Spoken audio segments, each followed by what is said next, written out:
Recording in progress.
Good morning, good morning.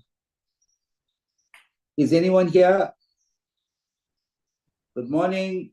Morning, Honorable Just Really. testing sound, testing cameras. Everything is working. Hello. Hello, Honorable Really. Oh yes, Honorable. Who's this? I can't see you. This is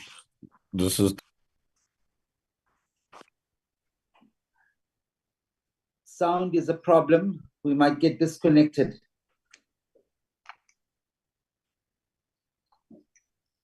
Oh, there we go. I can hear you clearly, Wisdom. Hi, Glenn. How are you doing? Good, and you?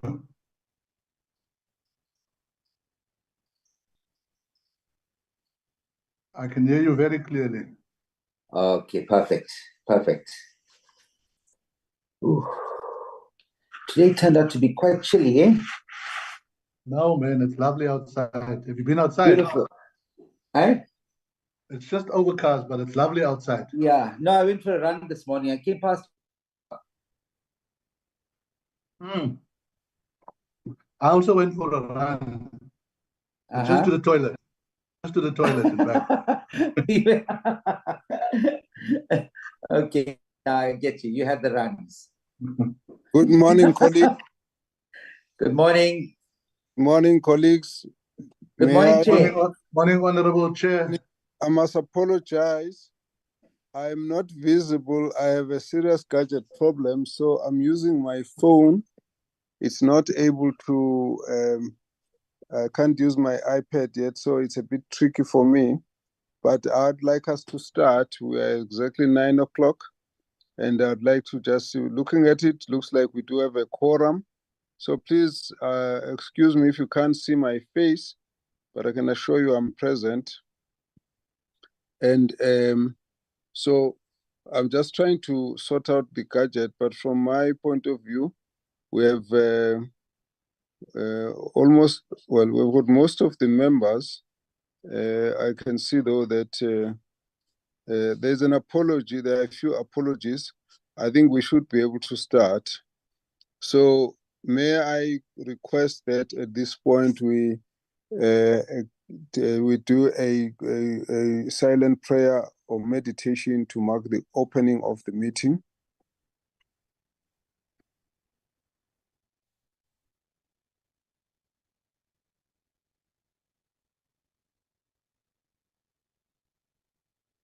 Thank you very much, honorable members. I would like to welcome you all to the meeting.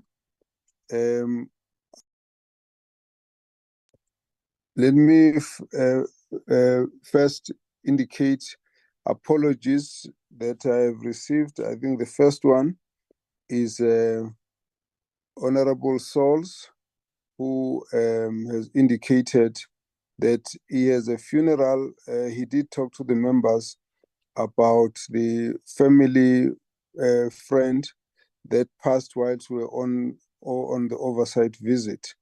So today is a funeral. He was very distressed with it, but stayed with the oversight committee. Our prayers and thoughts are with them.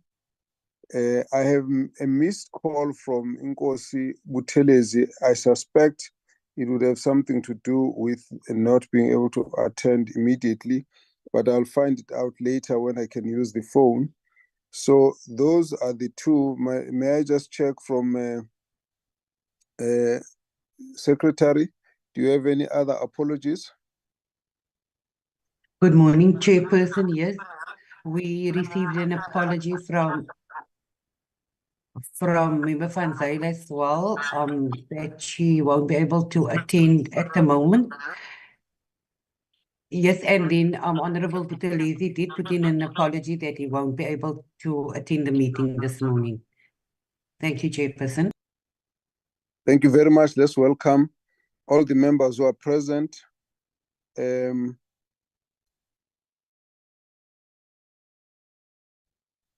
request that we table the agenda. Sorry. Good morning, Chairperson. It's Manyema Roka, the CEO of the MDB. I had asked that I will be listening through this link because when the times were changed, it affected me, but my executives are all there. But in case there are questions, they will be presenting on my side, but I will also be listening from this other connection in case there are things. I did talk to the chair about the apology. Thanks, Yes. Chair. Yes, certainly. I should have mentioned that, but indeed that apology is noted, and your presence on the platform is welcome.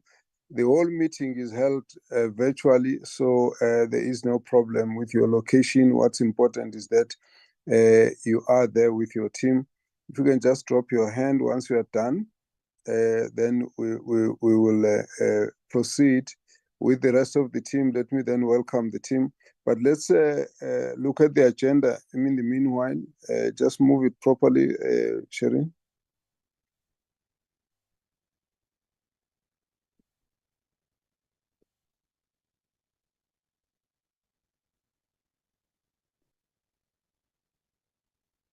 Please screen the agenda.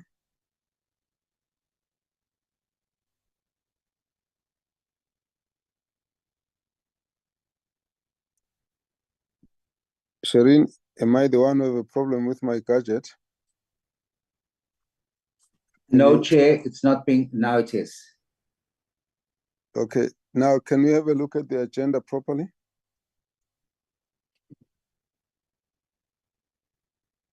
Please move it up a bit. Chair, I'm quickly having some challenges, but I'll share it now. Okay.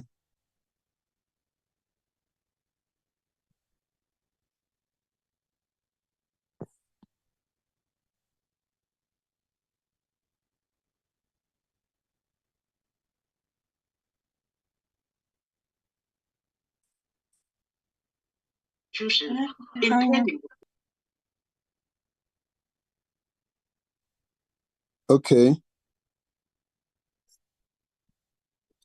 I think we should hold it there now. Just hold it. All right. So for today, we're going to be having firstly the presentation from SALGA. May I welcome the delegation of SALGA. Thank you very much for your attendance. Then we will then take a discussion. Then we will have a presentation from the MDB. We've already seen the CEO and we've got other members. Again, welcome to them. Then we've got CRL Rights Commission.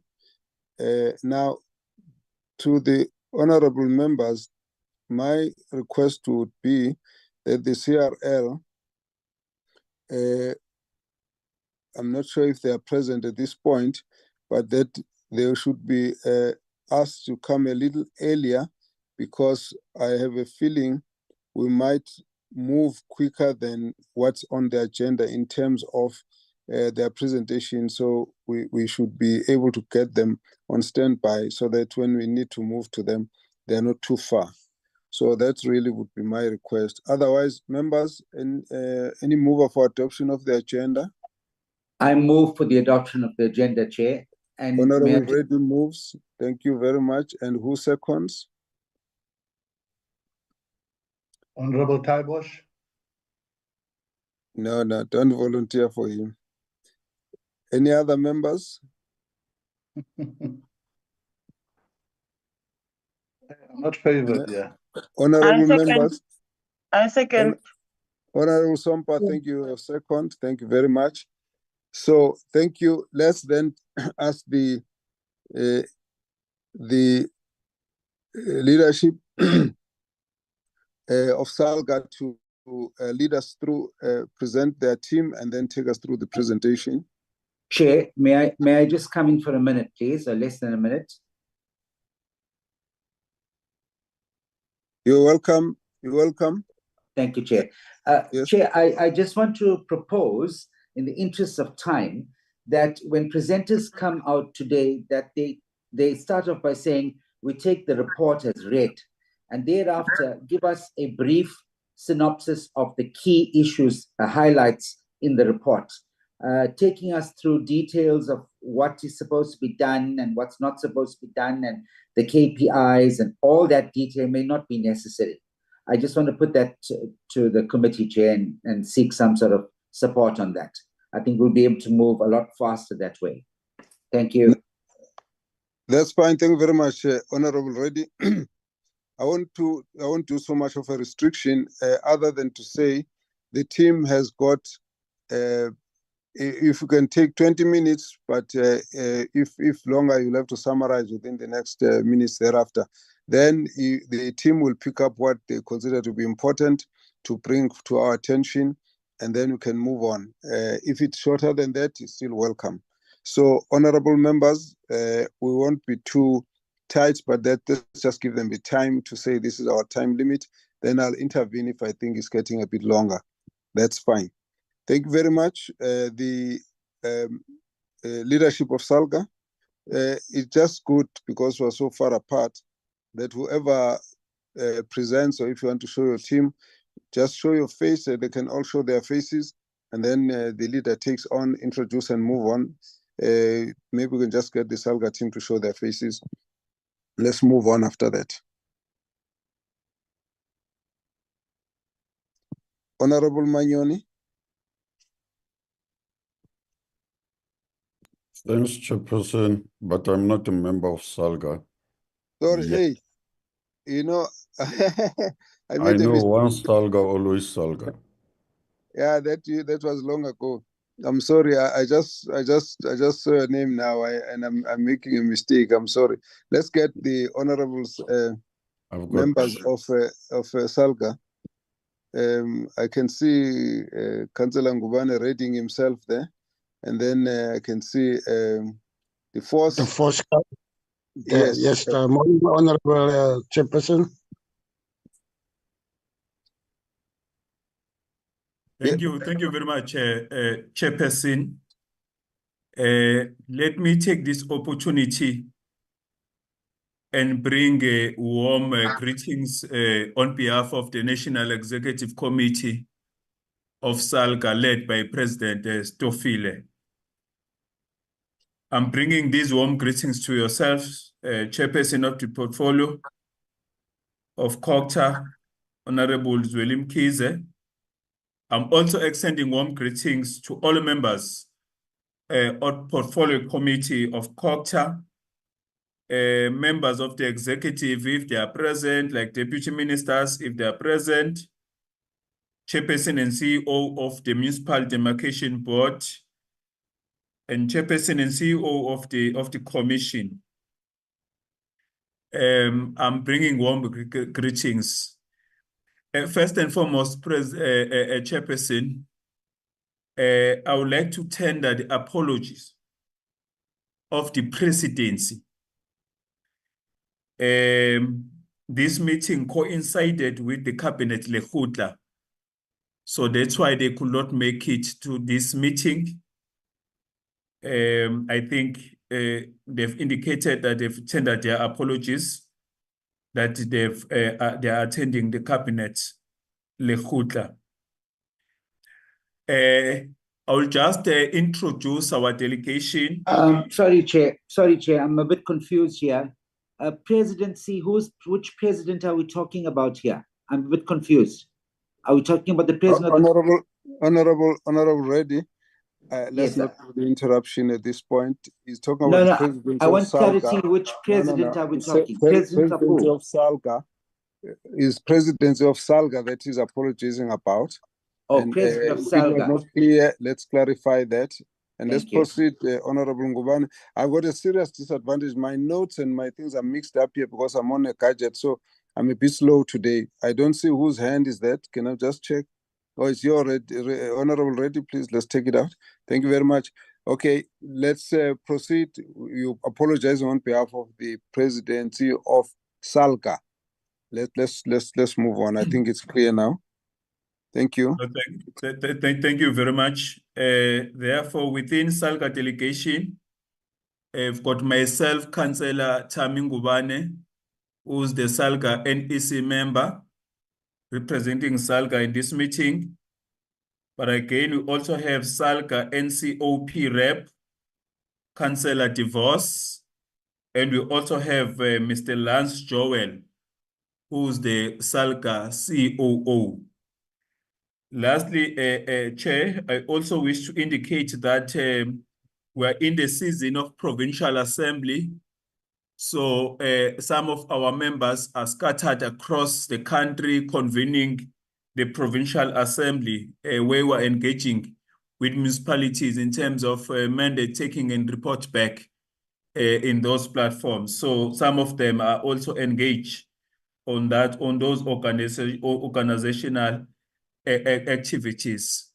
Chair, without any further ado, I will actually hand over to Lance Joel to do the presentation. But I must say, Chair, that we are very much happy as SALGA in terms of the report that we'll be presenting in terms of the annual reports. One of our achievements is that the year under the review, we've been able to again to get the clean audit. And it is the 12th clean audit consecutively. For in the past 15 years, we have succeeded to get the 12th clean audit. So it means that how we're actually handling the issues of finance, I think it's above board. We're complying with the legislation, and also in terms of our performance, we're sitting at around the 87%. But again, we have also done a lot in terms of building capacity on municipalities. In the year under the review, we were able to train about 4,514 municipal councillors. I think those are the just introductory remarks that I would like to make, and then hand over to Lance Joel to do the presentation. Thank you very much. Thank you very much. Please proceed. Well, thank you very much, Honorable Chairperson. Greetings to yourself and all members of the Portfolio Committee, as well as the leadership of SALGA, as well as the leadership of the MDB and the Commission itself. We will try and stick to the time as well as the outline that has been given to us. I should indicate, Chairperson, our presentation is 77 slides, which we have shared, but we will not go through all of the 77 slides. We'll try and stick to the time allocated. but we will skip many of the slides or just highlight some of the key areas in the slides themselves. The NEC member, Councillor Ngubane, touched on this slide.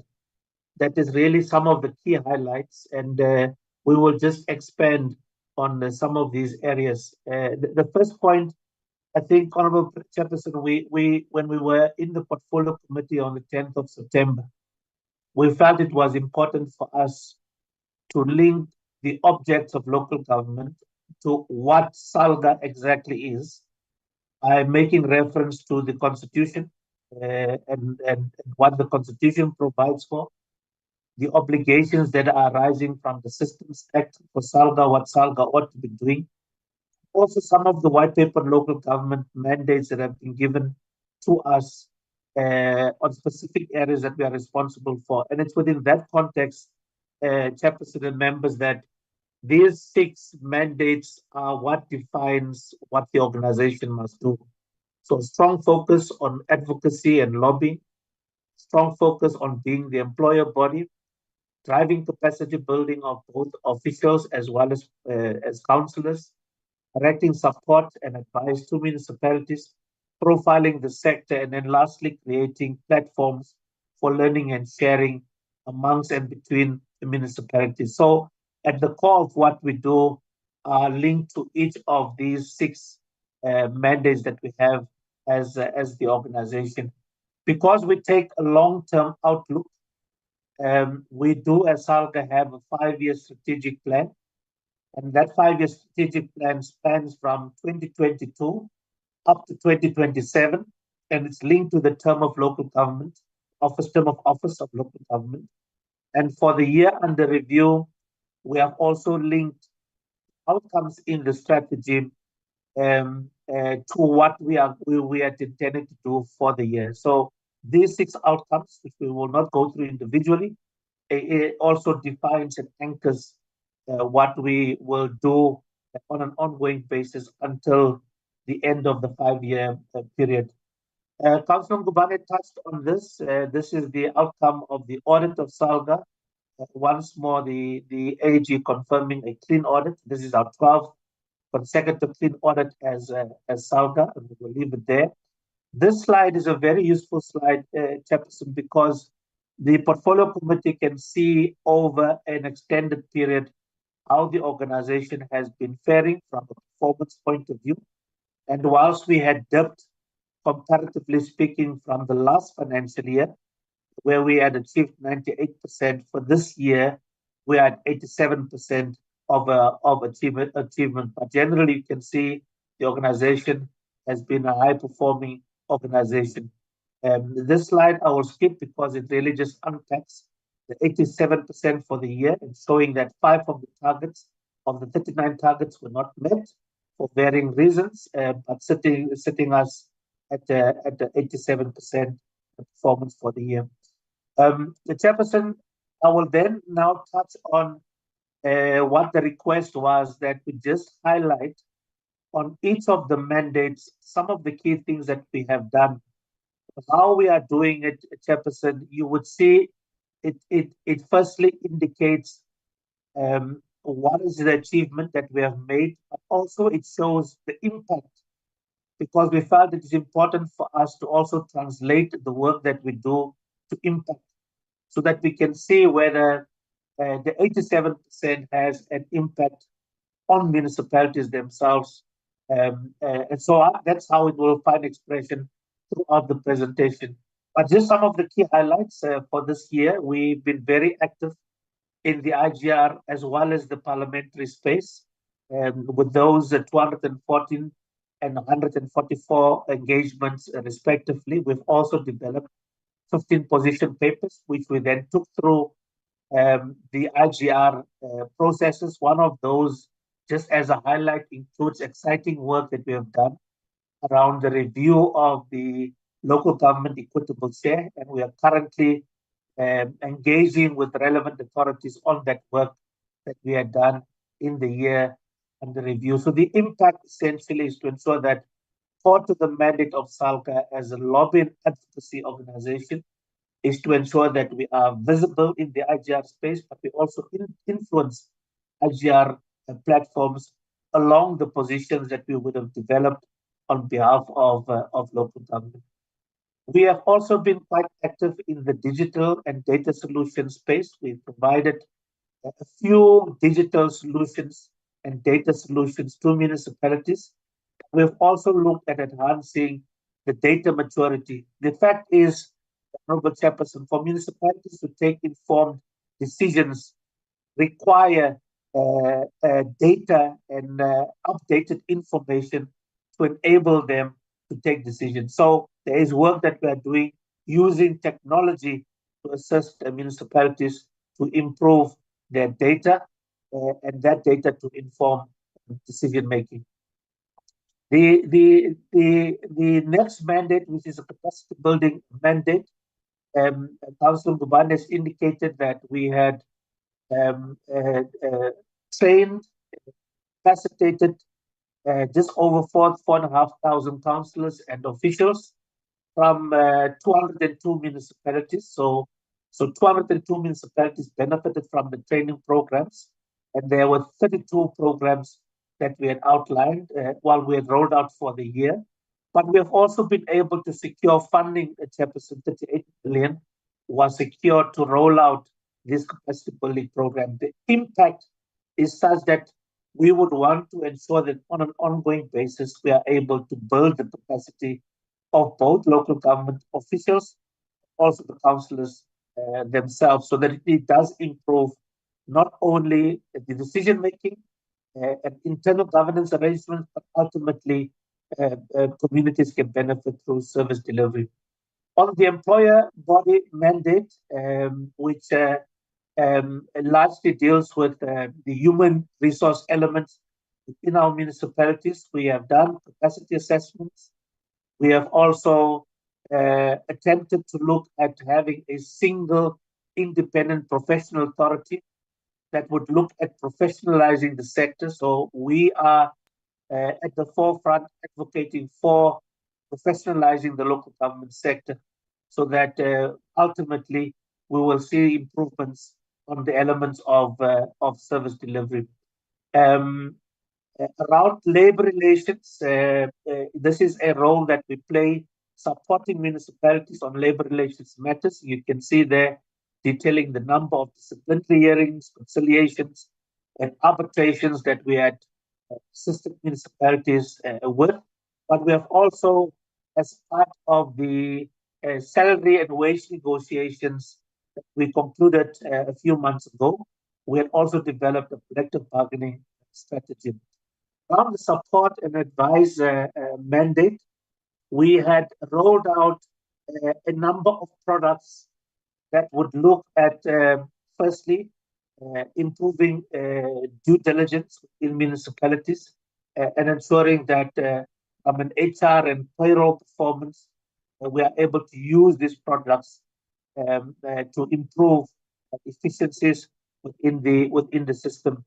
I've already touched on this. We have used technology while we've been deploying technology to municipalities to improve efficiencies. The municipal performance management, this is an element of work that we are increasingly focusing on, because we do believe that in the absence of performance management systems within municipalities, we are unable to assess the rate of performance within municipalities. Now, when we're here, we're talking about people performance as a starting point. So we have supported 140 municipalities on performance management and improvement. We've also looked at introducing local service standards in 85 municipalities. And we believe that through the introduction of those initiatives, we're able to ensure that on an ongoing basis, we can assess the performance of human resources within the municipalities themselves. On the inclusive governance, public participation, and active citizenry, this is an area of work that always finds expression in the media space, with a focus on consequence management, anti-corruption, ethics management. Last year, together with the Department of Cooperative Governance, we launched the ethics framework for local government, and we do believe it will ultimately contribute through impact on enhancing accountability, transparency, and responsiveness within local government.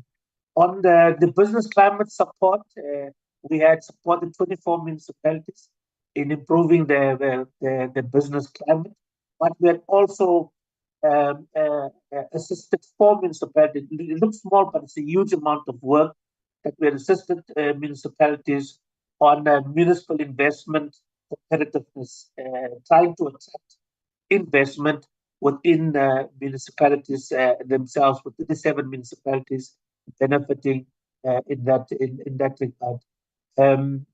We have also, Jefferson, have a program called the Small Town Regeneration Program. Essentially, this is a program that benefits the provinces of the Eastern Cape, the Northern Cape, as well as the Western Cape within the Karoo area. And the idea is to really revitalize those small towns so that we can improve the local economy in those particular small towns. And it's a program that cuts across those municipalities. They are also neighboring each other. And the idea ultimately is to ensure that we have improved socioeconomic return in those small rural towns in the Karoo. Around waste management, we have introduced alternative and workable waste management solutions in 30 municipalities. But we have also looked at increasing the number of municipalities that use technology to execute the waste function. So we have introduced an app that these municipalities then use on an ongoing basis to improve their waste management. Around social cohesion, it's an area of work that is on the softer side of things. Excuse me, just to help you time yourself, you've done the first 10 minutes, you've got another 10 to go. Thank you very Please much, proceed. Jefferson. We'll be done within the time, Jefferson. Social cohesion, we also provide the social cohesion support. It's a softer side of things within a municipality, but ultimately could lead to bigger conflict within and across municipalities. So we have created a social cohesion barometer that is used by municipalities to measure and assess the implementation of the social cohesion strategies, and so that it counters any local conflict may find expression across those municipalities.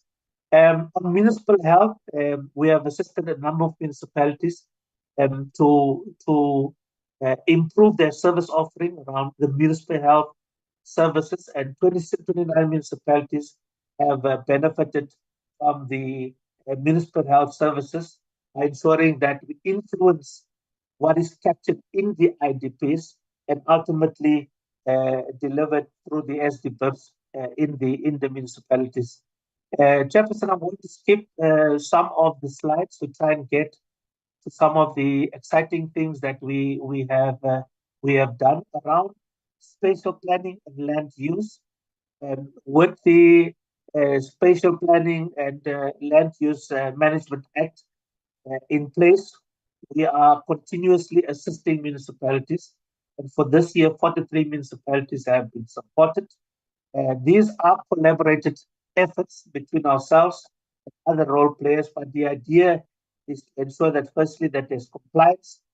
Also, ultimately, we achieve the objectives of what is outlined in the Act itself. We have also partnered with the bank SETA through an MOU to look at rural development interventions that would ensure that rural enterprises benefit through training, so that we can also ultimately influence the local economies in those rural areas. Around the strategic profiling mandate at Jefferson, one of the fairly new things we've started doing through building capacity internally is to look at legal advice that we would want to give to municipalities, whether it is supporting them through litigation. And we can see here that there are a number of matters that are already before the courts where SALGA is a party, either by SALGA or SALGA acting in as a respondent on behalf of municipalities. So a lot of good work that we are doing on external legal support to municipalities, including developing the capacity of municipal legal practitioners to be more responsive to their responsibilities and ensure that municipalities are appropriately geared to respond on legal matters within the municipalities. We have also looked at ourselves internally to ensure that we are appropriately geared as an organization to respond to the areas. So I'm not going to cover those areas, Chairperson. I'm skipping this. I want to get into this part. This is the staff complement of SALGA for the year under review. At the previous financial year, as at 2023, end of March 2023, we were sitting at 472 staff members. That had decreased in the year under review as at the end of March 2014 by 70, but largely because we had introduced, we had a moratorium on the filling of posts until we have reassessed our readiness to fill those vacancies, having the appropriate funding, but also ensuring that we have the relevant and more impactful skill that we would need to execute our mandate. So as at the end of the financial year, we were sitting at 447 staff members across the 10 offices that we have, one in each of the provinces, and then the national office in Pretoria. We also spend money on building the capacity of our staff, well, because our staff is our greatest and biggest asset. So we ensure that on an ongoing basis, we also develop the capacity of our internal staff so they are better geared to deliver and extend services to our members, being municipalities.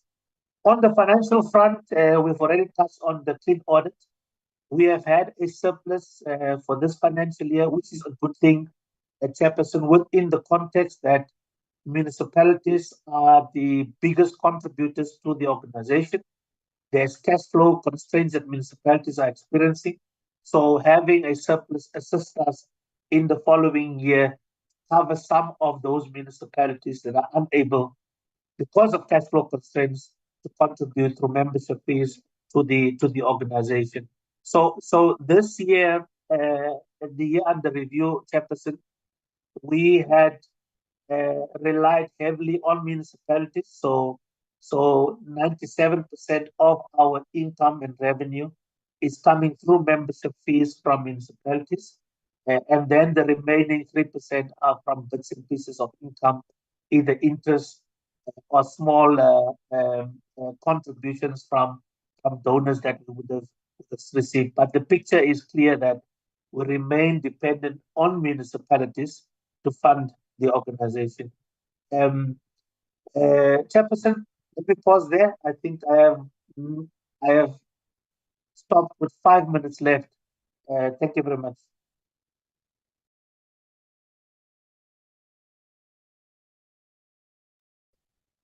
Thank you. Indeed, you have 5 minutes left, which the committee will utilize. Let me just get Councillor Ngubane. Anything else? Not for 5 minutes. I'm just checking if anything was left out that you think should have been highlighted now that we still have a couple of minutes. No, I think I'm covered, Chairperson. Thank you very much. Thank you, thank you. I'm glad you didn't get tempted to do a State of SALGA address.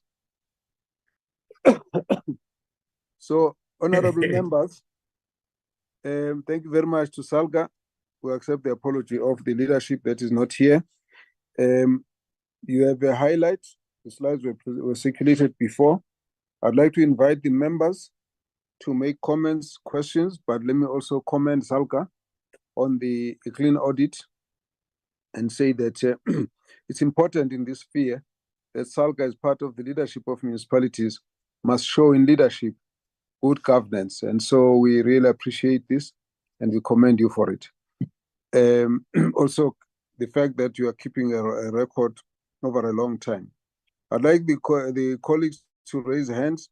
The other option which I have, oh, now I can see. So I'm going to ask that we do this. I've got 2 hands, but all the members are going to speak. Even if it's to say you are covered, you have nothing to add. So we'll start with Honorable Mkalipi, followed by Reddy, and then come to Labus Kachne, excuse me, come to Tireko, then to Taipos, to Sompa. That should be the order, so that makes it easier to follow. So members could start organizing their thoughts. Honorable Mkalipi, you are welcome to show your face if you wish, but you are on the floor. Thank you. Thank you very much, Chair. Unfortunately, I won't be able to show my face because I have a network problem where I am. Welcome the presentation of SALGA. Congratulations for obtaining the clean audit as we stipulated. Greetings to you, Chair, and the colleagues, and Honorable Ngubane, is the member of the executive and COO who was doing the presentation. Thanks, Chair, about the presentation, but however, I just want to check one thing. SALGA will agree with me that we are in a war of getting municipalities into a track because they are off track. So they will agree with me that we need to do everything necessary in our powers to ensure that there is a dysfunctional municipality in every corner in South Africa. So listening to their presentation, one of the things that they have mentioned, both of them, the councillor, Umbumvu plus the COO, is to say one of the mandates of which they are proud that they have managed to train about 4,000 councillors. So therefore the question is, so after training those councillors, what happens? Because I know very well that we supposed to have leadership in the form of a councillors in order to steer the ship of achieving the clean service delivery to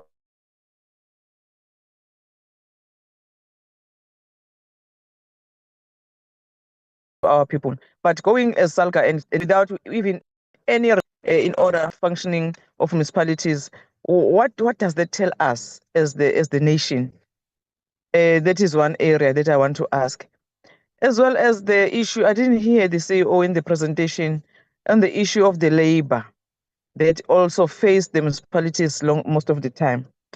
Maybe if you can touch on the issue of the labor, that is also seems to have a quite number of disturbance when it comes to municipalities functioning.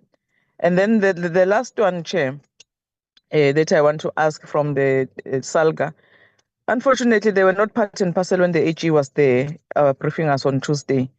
AG mentioned that one of the weaknesses from the department now, not from SALGA, is the alignment of the DPSA and us as the Department of COGTA in terms of the professionalization of local government. And I remember I even commented, Chair, and said, SALGA may be in the best position to take us through, as at some point there was a bill that we dealt with that was also talking about the professionalization of the people, especially the officials at a local government. If they can also assist in order for us to assist the department to be aligned in terms of what the AG and the department emphasize on the weaknesses of the department. Those are 3 issues that I want to check, Chair. Thanks. Thank you very much, Honorable Mkalipi. Indeed, you made that point at the time because the AG flagged as one of the areas which is lacking on the side of the Department of COGTA through the audit process, that the professionalization of civil service was one of the areas lacking, and we pointed out that this was a responsibility of Department of Public Service and Administration. Then the AG responded by saying, actually, there is a portion of the professionalization, which is a responsibility of COCTA. And to the extent to which they have not fulfilled those and not shown the outline, their plans, their strategy on that, they will always be marked as having failed to do their contribution. And then, of course, Honorable Mkhalipi, you also were saying at that point, it would be interesting to get SALGA's comments. What is their take on this matter? Because it does involve them as one of the major stakeholders. So I hope the members that the SALGA team will take us through that issue. The Honorable Reddy, you are next. Thank you, Chair. Excuse me, I'll take out my camera. I'm very camera shy, so thank you. Let me also echo the sentiments of the previous Honorable. Honorable Reddy, you're not allowed to mislead the committee. Anyone who knows you as being very shy, I think we really need to take you for investigation because it's misleading the committee. All right, please proceed. So I want to echo the comments made by the previous honorable member and say well done to the SALGA team. However, I want us to look at this holistically, and I want us to look at it in terms of the perception of South Africans of local government in the country. While we may have achieved our outcomes, we've got a clean audit and all of that, I think if we had to do a survey among the citizens of South Africa on their perception of the effectiveness of local government, I don't think we're going to fare very well.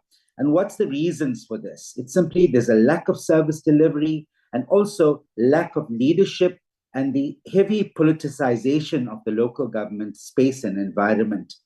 I'd like to get some comments from the SALGA team around how we could improve this. I'm looking at outcome 3, capable and reputable local government, where you say your key achievement is the training of 4,514 councillors.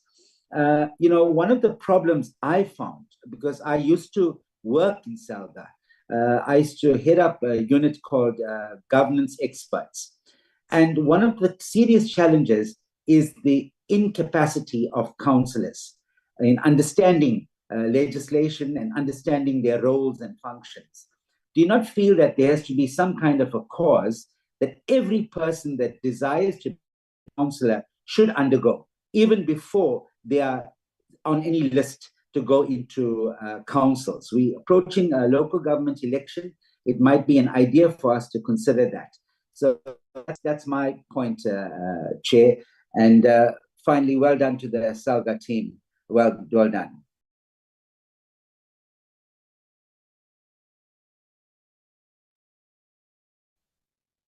Again, I think it's an important point about the relationship of the clean audit and community satisfaction in terms of service delivery. We still have not found a situation where communities will go out and say clean audit for the department has showed us a much more improved service delivery. So I think it would be good to get you commenting on it. Maybe, as you comment, I'll also be very keen to know how you're commenting on the second part about the incapacity of councillors. Earlier on, I think when you gave us a presentation, your report was 60% of the councillors were new, and the councillors, the experienced councillors kept getting reduced in numbers. And I can imagine one of the culprits in taking a lot of experienced councillors is the National Assembly. I can't count how many members here in this committee were themselves the experienced councillors that were crying for in the municipalities.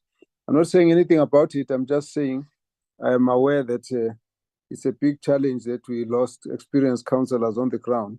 But that's for SALGA to comment on. May we then ask the following members, please take down the hands. The honorable members, Honorable Labus Kachne will be next, followed by Tikeledi, followed by Taiposh. Thank you, Chair. Good morning, everyone. I'm not going to put my camera on, Chair. I just want to follow up on the question on the professionalization of the public service and what has been raised and what you've also said, Chair. And I would like to ask them to comment a little bit more on. You referred to the commission, to the public service administration, but there is a commission for public service services, and I would like to get SALGA's opinion, specifically if they think, for the same way that there's a public service commissioner for the public services, should there not be, or their opinion on, should there be an institution like that for local government officials. Then I would like to know, the legal advice to municipalities is very interesting to me, and I think it's a very good thing. And you refer to a standing operating procedure for external legal services. If you can just give me some clarity on that, and I would also like to know that the legal advice to municipalities, I do get it that it's a free service to municipalities, and if not, just some clarity on them. Then I would like to know you referred to that you tracked 9 bills, SALGA tracked 9 bills that had implication on local government, which is great. I want to ask on that, as part of that tracking, what did you do with tracking and your opinions and things? Is part of that capacitating councillors in municipalities, say for instance in metros or in areas where you find that it's needed, to help them to give their input and their comment on these bills? Because SALGA's opinion, I do get it from my NCOP days and all those, that SALGA as an organization has full right to have opinion and give their opinion, the insight. But looking at the fact that you're saying you build capacity in municipalities and councillors, I personally think that councillors would benefit a lot by also sharing your opinion on bills, so that they can have a say on and the knowledge and the skills on how to go about this. Because I don't think that is a thing that's been addressed on a very intense level in local government. Then the last question, Chair, is SALGA is getting the main financial contributions from municipalities, as you said. And then you said you've got an operational surplus budget of 122.7 million.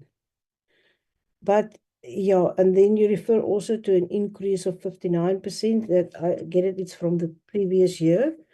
What I would like to know is that, do all municipalities contribute? And what happens to municipalities that are in financial distress and are dysfunctional? Because nowhere in any of these reports we get a breakdown of, is it only financial healthy municipalities that's contributing? How does that work? And if that is too much for today, Chair, I would really like that breakdown be given to the committee at one or other stage. Thank you.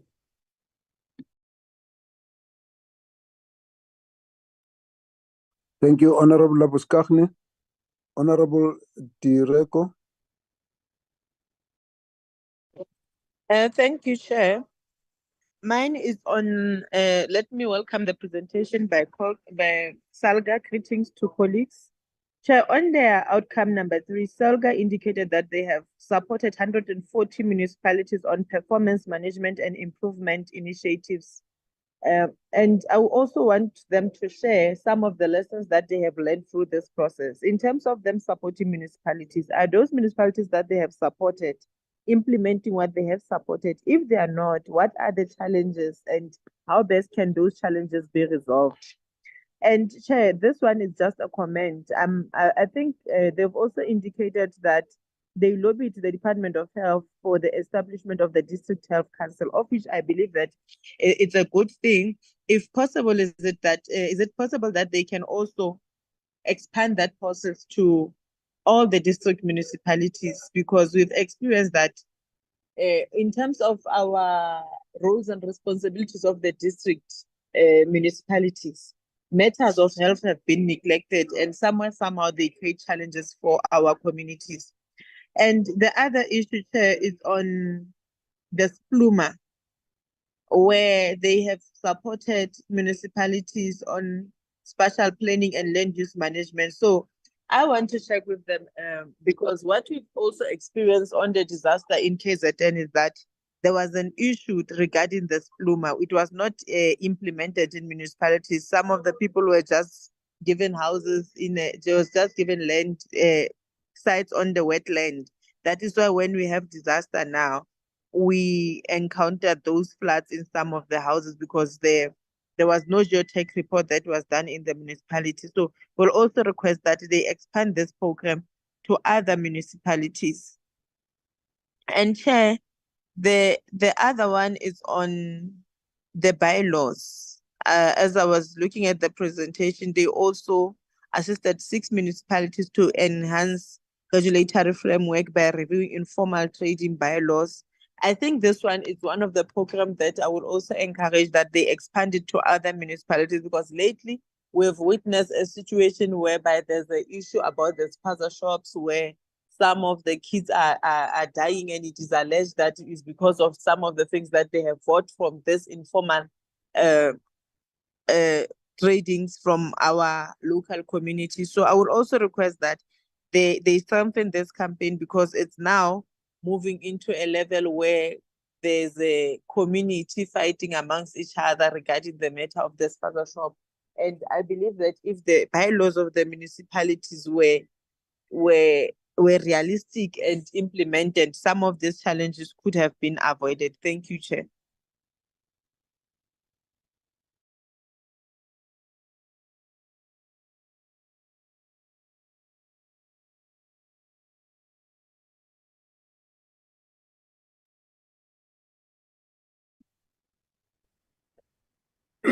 Thank you.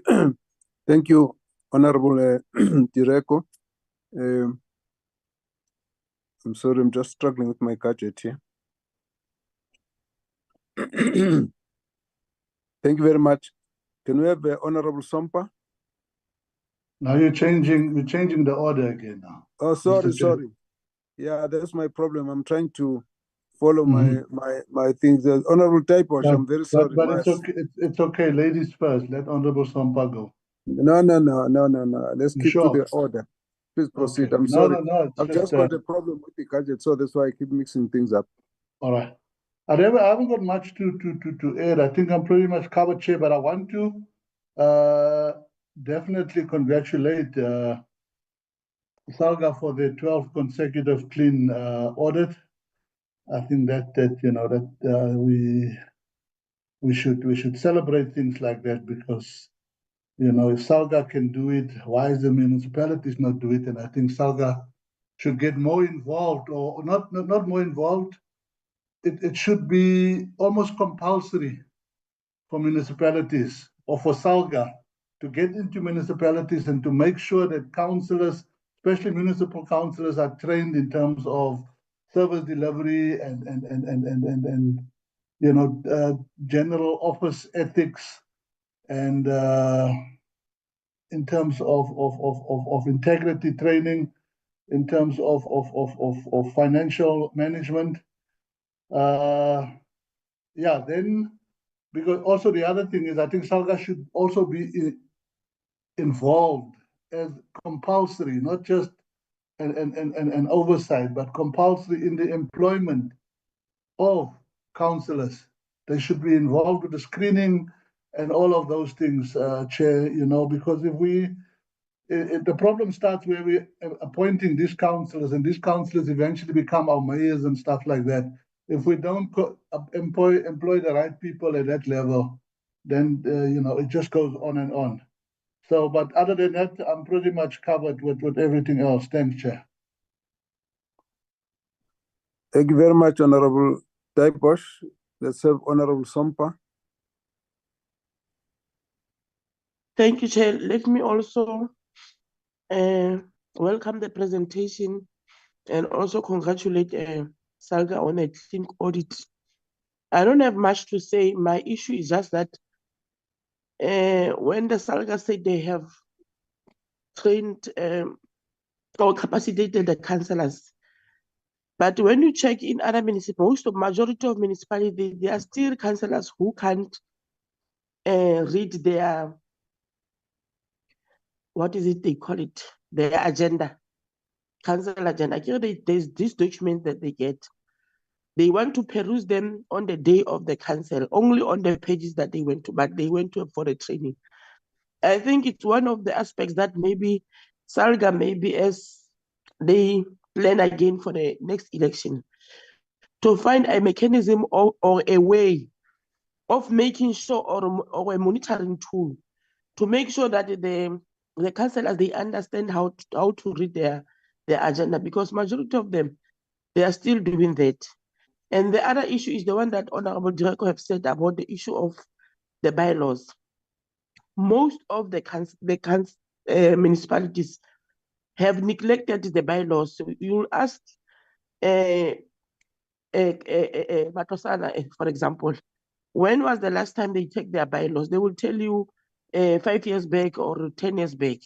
So the bylaws are very, very important, because most of the things that are happening for foreigners taking over our towns, because of municipalities have neglected the bylaws. And also the one of the Honorable Mkalipi have said, I'm not going to repeat whatever that he actually did when he started his statement.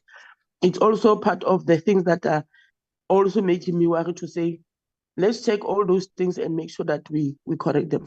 Thank you very much. Thank you very much, honorable members. Let's allow SALGA to respond. I don't know how you'll organize your response, but you're on the floor. No, thank you. Thank you very much, Chair. And let's welcome all the inputs and comments and the questions that were posed to us. I'll just respond to some, and then other members will also come in. Chair, there's a question about the report says that we have trained councillors, but there's an argument that we are throwing the stone, but there's evidence that we have thrown the stone in the form of training the councillors. But the question is the question of the impact. You see, Chair and members, I think we must have an all-sided conversation when we talk about the fit and proper. Remember that the municipality is a three-legged pot. It's made up of politicians, it's made up of administration, is also made up of the community. Then if you look at the two, the politicians and the administration, both of them must pass the test of the fit and proper. And again, what is missing in the conversation, Chair, is the role of political parties. Remember, the designers of the Constitution chose the road of the representative democracy. and participatory democracy, where political parties in the representative democracy plays a critical and a central role. Now, when we have a conversation about the fit and proper, the conversation should start there. Because as SALGA, we deal with the Recording councillors stopped. that are already provided, supplied by political parties through their internal political processes. So, if there are weaknesses in the internal processes of political parties, SALGA can actually ameliorate the situation, but up to the point. So it's a matter of how do we ensure that political parties protect the public service, protect the community from substandard practitioners in the form of councillors. Because the municipality or the sector will stand on two legs. It's professional trustworthiness, which has to do with competence, the issue of the skills. Now, if political parties don't take this into consideration in their strategy of sending people their representative through our representative democracy, therefore, no matter what intervention you'll make, the problem will remain. Is it a SALGA problem or is it a political party internal issues, weaknesses that affect the public service and then impact on the society? So ourselves, Chair, what we are doing is the issue of training councillors.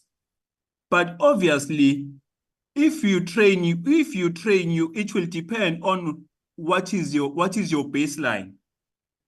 If you give us councillors that have 1, and then we add 5 in terms of our training, it will move you from 1 to 5. But if you give us councillors with 5, it will take us from 5 to 10, and such will find expression in terms of the impact. So I think the conversation in terms of the fit and proper must bring all stakeholders on board. As things stand, the political parties might not be satisfying their duty to ensure that they protect public service, they also protect the community from substandard people. But however, as SALGA, once the councillors are there, ours we can't say, but you are not supposed to be here in terms of your standards. We train the people that are already there. On the other side, Chair, is the issue of the administration. Our view as SALGA is that professionalization will be a panacea because it will ensure that there are 2 aspects and will have a full body of professionalization. As things stand, we are only dealing with the admission requirements, which are legislated. But I still want to argue, Chair, that the fact that the senior managers plays a critical role in all municipalities. So if we don't ensure that the people who are in the senior managers are fit and proper, therefore, it's gonna be a challenge. For instance, in terms of the legislation, the appointment of senior managers is not only a function of municipality, but it's a concurrence. It also involves provincial and national culture at an executive level. Because when you appoint a municipal manager, CFO, and other section 56 and 57 managers, the legislation says the provincial and national culture must do a due diligence whether those people, they do meet the standards. To what extent is culture actually playing this particular role? But on the other hand, in the issue of professionalization will ensure that we maintain the professional integrity by ensuring that if you can't be a CFO, get a disclaimer and continue to be a CFO. We need to actually borrow from the discipline of of the legal profession. There are standards that you need to adhere to once you are admitted. If you don't, they strike you off the roll. Now, we need to employ a very same approach if we want to turn the tide. That is our argument, SALGA, in terms of ensuring that we protect the sector from substandard practitioners. Honorable Mkhalipwi, yes, there are instabilities in municipalities as a result of labor issues, but more often than not, it's politics. You find that these are issues that are at a political level outside municipalities. They migrate and manifest themselves in political parties, whether within the ruling party or whether the interpolitical dynamics. More often than not, where you find the issue of labor issues causing instability, you'll find that the nature of the issues that are raised by labor, they don't fall within the purview of the LLF. Most of the issues that they will raise are issues that falls in the national space. Let me make an example. Just before the election. Honorable Ngubane, we are not all in the local government space, so a lot of your acronyms will leave us behind. So please break it down as LLF, and as you move on, try and avoid the acronyms which are not explained. Thank you very much. The LLF in this case refers to the local labor forum.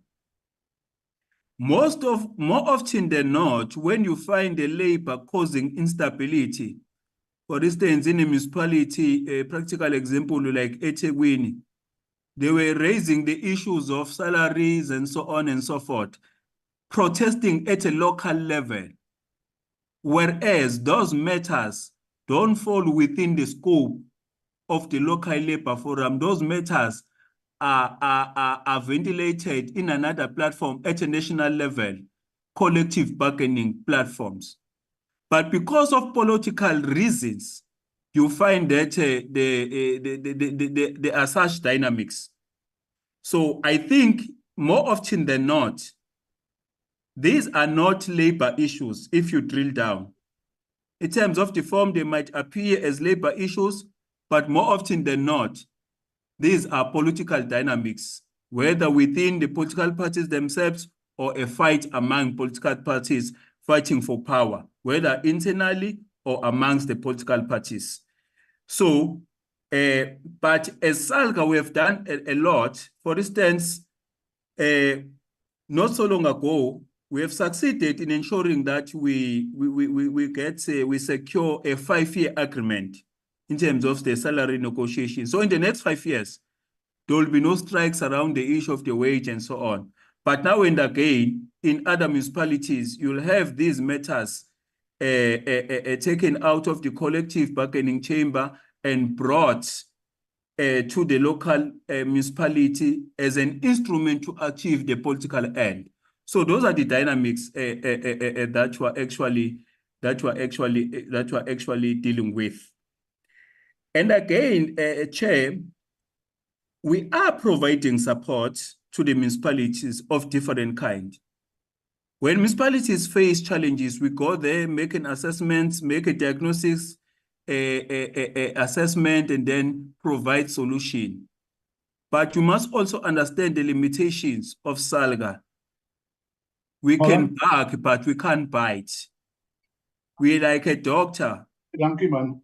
When a doctor will give a patient a medication, but whether the patient will be loyal and take the medication once arrive at home, it's another issue. So when you see a patient not healing, it might not be because the doctor has not done the work, but it might be because after the doctor has handed over the baton to the patient does not assume the individual duty of taking the prescribed medication. So when you look at the output, you might then think the doctor is not there when the doctor has actually done the work. I will end there, Chair. Thank you very much. Thank you, CEO. Please mute. Can you have the CEO responding? Well, thank you very much, Honorable Chair. Also appreciating the questions and comments that came from members. Maybe to Councillor Ngubane dealt with many of them. Maybe a few. The first one, I think we agree with Honorable Mkalipi around SALGA perhaps to be given an opportunity to speak about professionalization. We have done extensive work on this front, Chair, and we would welcome an opportunity for the committee to allow us to come and present to you the work that we have done in that regard. So we welcome that. The second issue raised by Honorable Reddy, and perhaps the easiest thing to do, Honorable Reddy, is to agree with you that there is a very negative perception around local government itself. But also there is also on our side a view that many people think that local government is a simple sphere of government, whereas in our view, local government is very complex. But there is no appreciation of that complexity, and therefore the response to dealing with local government has not been appropriate within the context of its complexities. So Councillor Ngubane is saying that we are doing training, we are extending capacity building on an ongoing basis because that's what we have received. And we would have liked to see better capacity being given to us as outcomes of elections through candidates. But we have to work with what we have. We do believe that there's work to be done to educate communities around local government, increase awareness with communities about local government's purpose, its functions, its responsibilities, including the governance structures within municipalities. We do believe that there's very limited understanding of the role and nature of local government. And that is work that we have set out to do leading up to the 2026 elections. But also there is work to be done to increase awareness around the expectations of councillors, the roles of councillors. There is our assessment shows that there's a lot of interest to become a councillor, but there is limited understanding of what needs to be done once you arrive as a councillor. Yes, we do induction of councillors once they are elected, but perhaps increasing awareness around expectations of councillors once they have arrived prior to the elections is a good suggestion, and it's something that we will certainly look at. Honorable Labuskaghni has asked a question around can we have something similar to the Public Service Commission at the local government level? I can indicate, Honorable Labuskaghni, that there have been discussions to perhaps look at extending the mandate of the Public Service Commission to include local government. So there are discussions that are taking place around extending the PSC, the Public Service Commission's mandate to include local government. On the standard operating procedures on legal advice, the reality is that providing legal advice, assisting municipalities in litigation is not a cheap exercise. And we have to be mindful that we cannot do everything. So every time there's a court case that involves a municipality, we cannot get involved in every one of them. So we have developed a standard operating procedures where we then assess based on set criteria whether these are matters that we would want to get involved in and if we do, the extent of our involvement in those matters. Otherwise, we could be depleting SALGA's resources only on legal matters. The question around the bills that we have tracked, indeed, as bills are issued either by departments or they will find their way into the parliamentary process, we firstly track those bills to ensure that bills that are issued and have a material impact on local government. As SALGA, we get involved in those, but we also, when we get involved, we run extensive consultative processes with municipalities. And in the recent past, we had done extensive consultative processes on the Local Government General Laws Amendment Bill, the proposed amendments to the Structures Act, particularly as it links to coalitions. We've done, based on picking up those bills and tracking those bills, we have been able to run extensive consultative processes with councillors to get their views on the matters that impacts on local government. Around SALGA's income, and the question that Honorable Abiskafni asked, do all municipalities pay? No. Unfortunately, we would have loved 100% payment levels. We hover between 85 to 90% payment of levies. And yes, in most instances, it is financial constraints that is limiting municipalities to pay. We can provide, we are more than willing to provide the breakdown of those payment levels.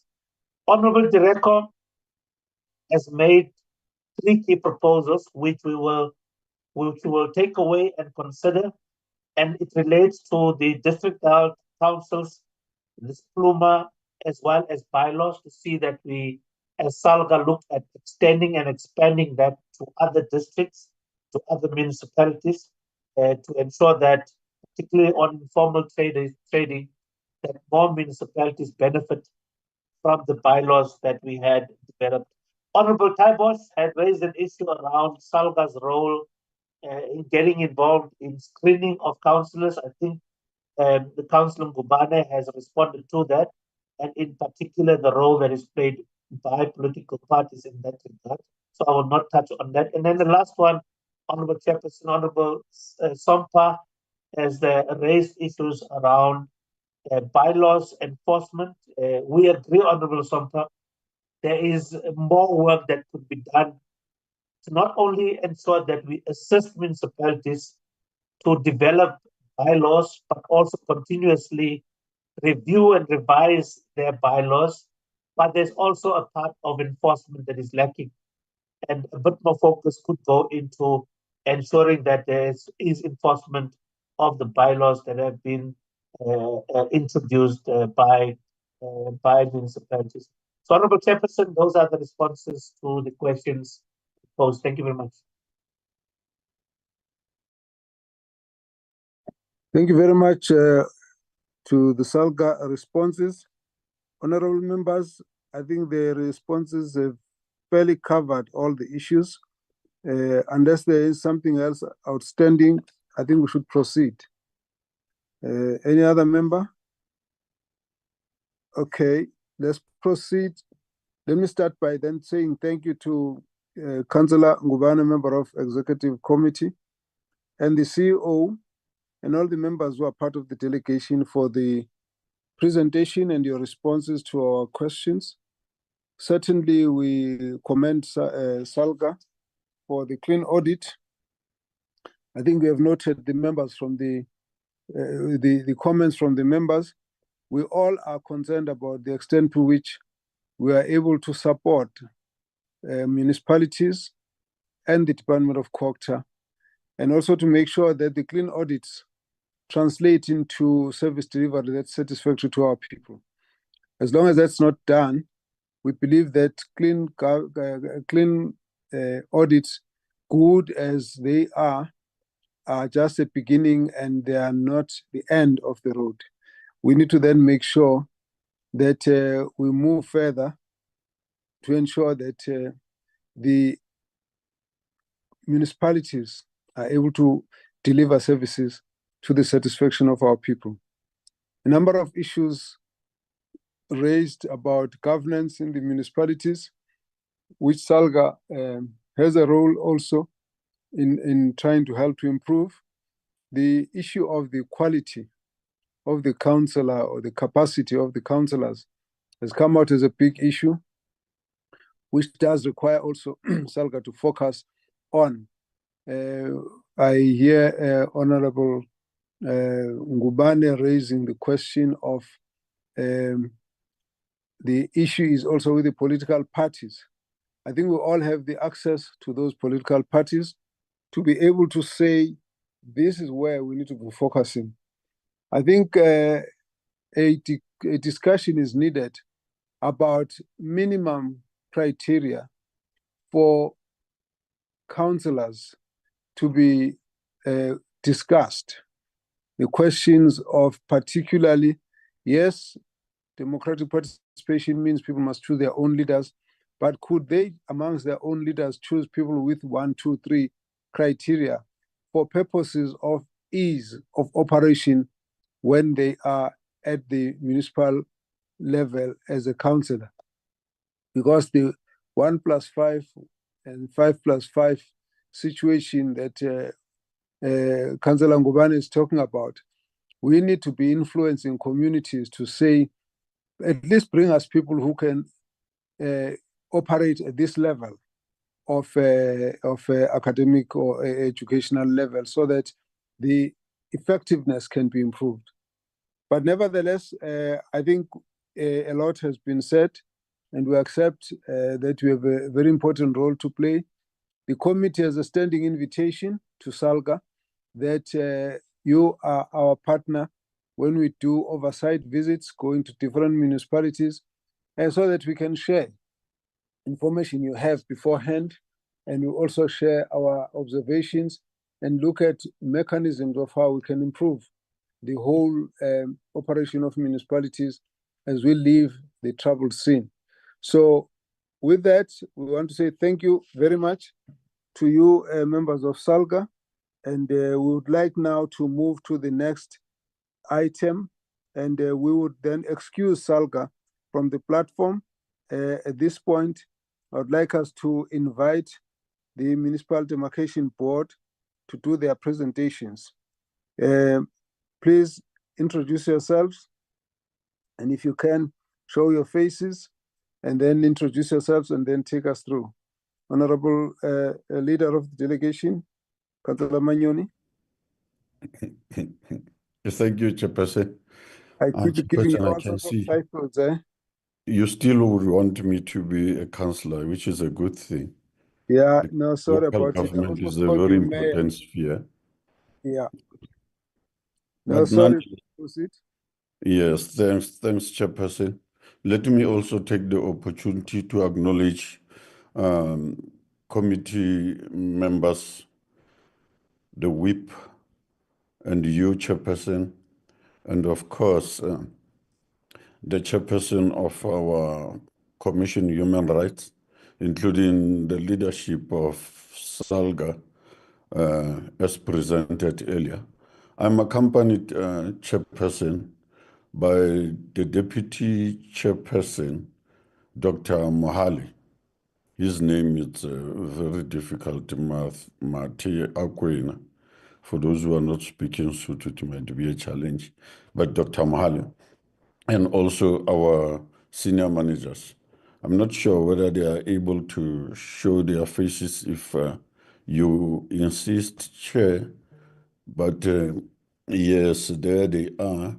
The CEO is there. Dr. Mohale is there. Chairperson, as an introduction, and given the fact that we would also not want to take much of the committee's time, let me quickly, having acknowledged everybody, senior managers also participating here, let me quickly also highlight matters that I think the committee would need to take note of, except what will be coming out of the report, that yes, the institution has achieved 100% of its targets in terms of the APP, and all other matters that will also be highlighted. One, Chairperson, and we have been raising this with the committee, even if we are not sure whether the committee is having much power in this regard. The institution is always faced with financial constraints. Is the main concern for us, because we could do much better in some other areas than what we are doing. Unfortunately, we are faced with that, which is then linked also with the issue of regionalization, where it becomes very difficult to have sort of provincial offices, even if offices might share 2 or so provinces. It's quite a challenge for us. We still don't have a presence in provinces, although we are expected to cover the whole country. But what I also want to highlight, Chairperson, is we have endeavored very much to make sure that at least, having learned from the past experiences, we increase on our awareness stakeholder program. Even before we start with some of the processes, like now, we would be starting, actually we have started with the ward delimitation process. At the moment, we are busy with awareness programs just to indicate to communities what the process would be entailing. I would also request that members, maybe during their constituency days, weeks, and so on, they should also participate in the municipalities where they are or where their offices are in our programs, just also to get the gist of the matters. And of course, it will be an encouragement to communities that even their leaders are also involved in these processes, simply because we know that is the time now where we are preparing for local government elections, and the process had to start with us.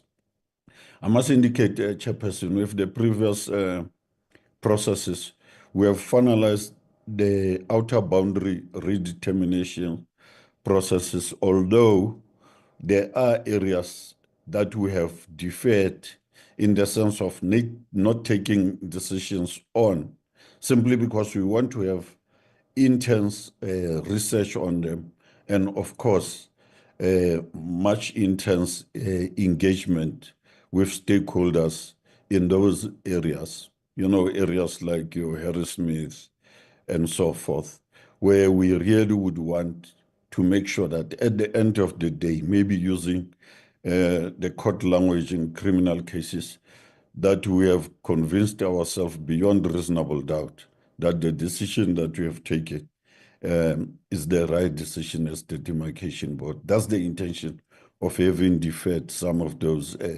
cases, as would be highlighted in the presentations. But generally, internally, I think, and you'd see in the presentation, the institution is doing quite well, given the limitations that I've indicated earlier. And in terms of its mandate, we are trying our best.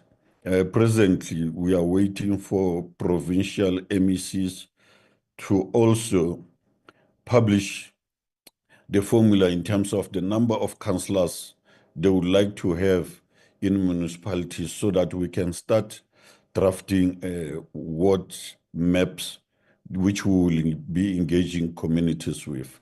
That's the general introduction of performance past, and also indicating presently what we are involved with. With that, I would like to hand over to our COO. If the CEO is still there, I know that he had made a request because he has to present at the university.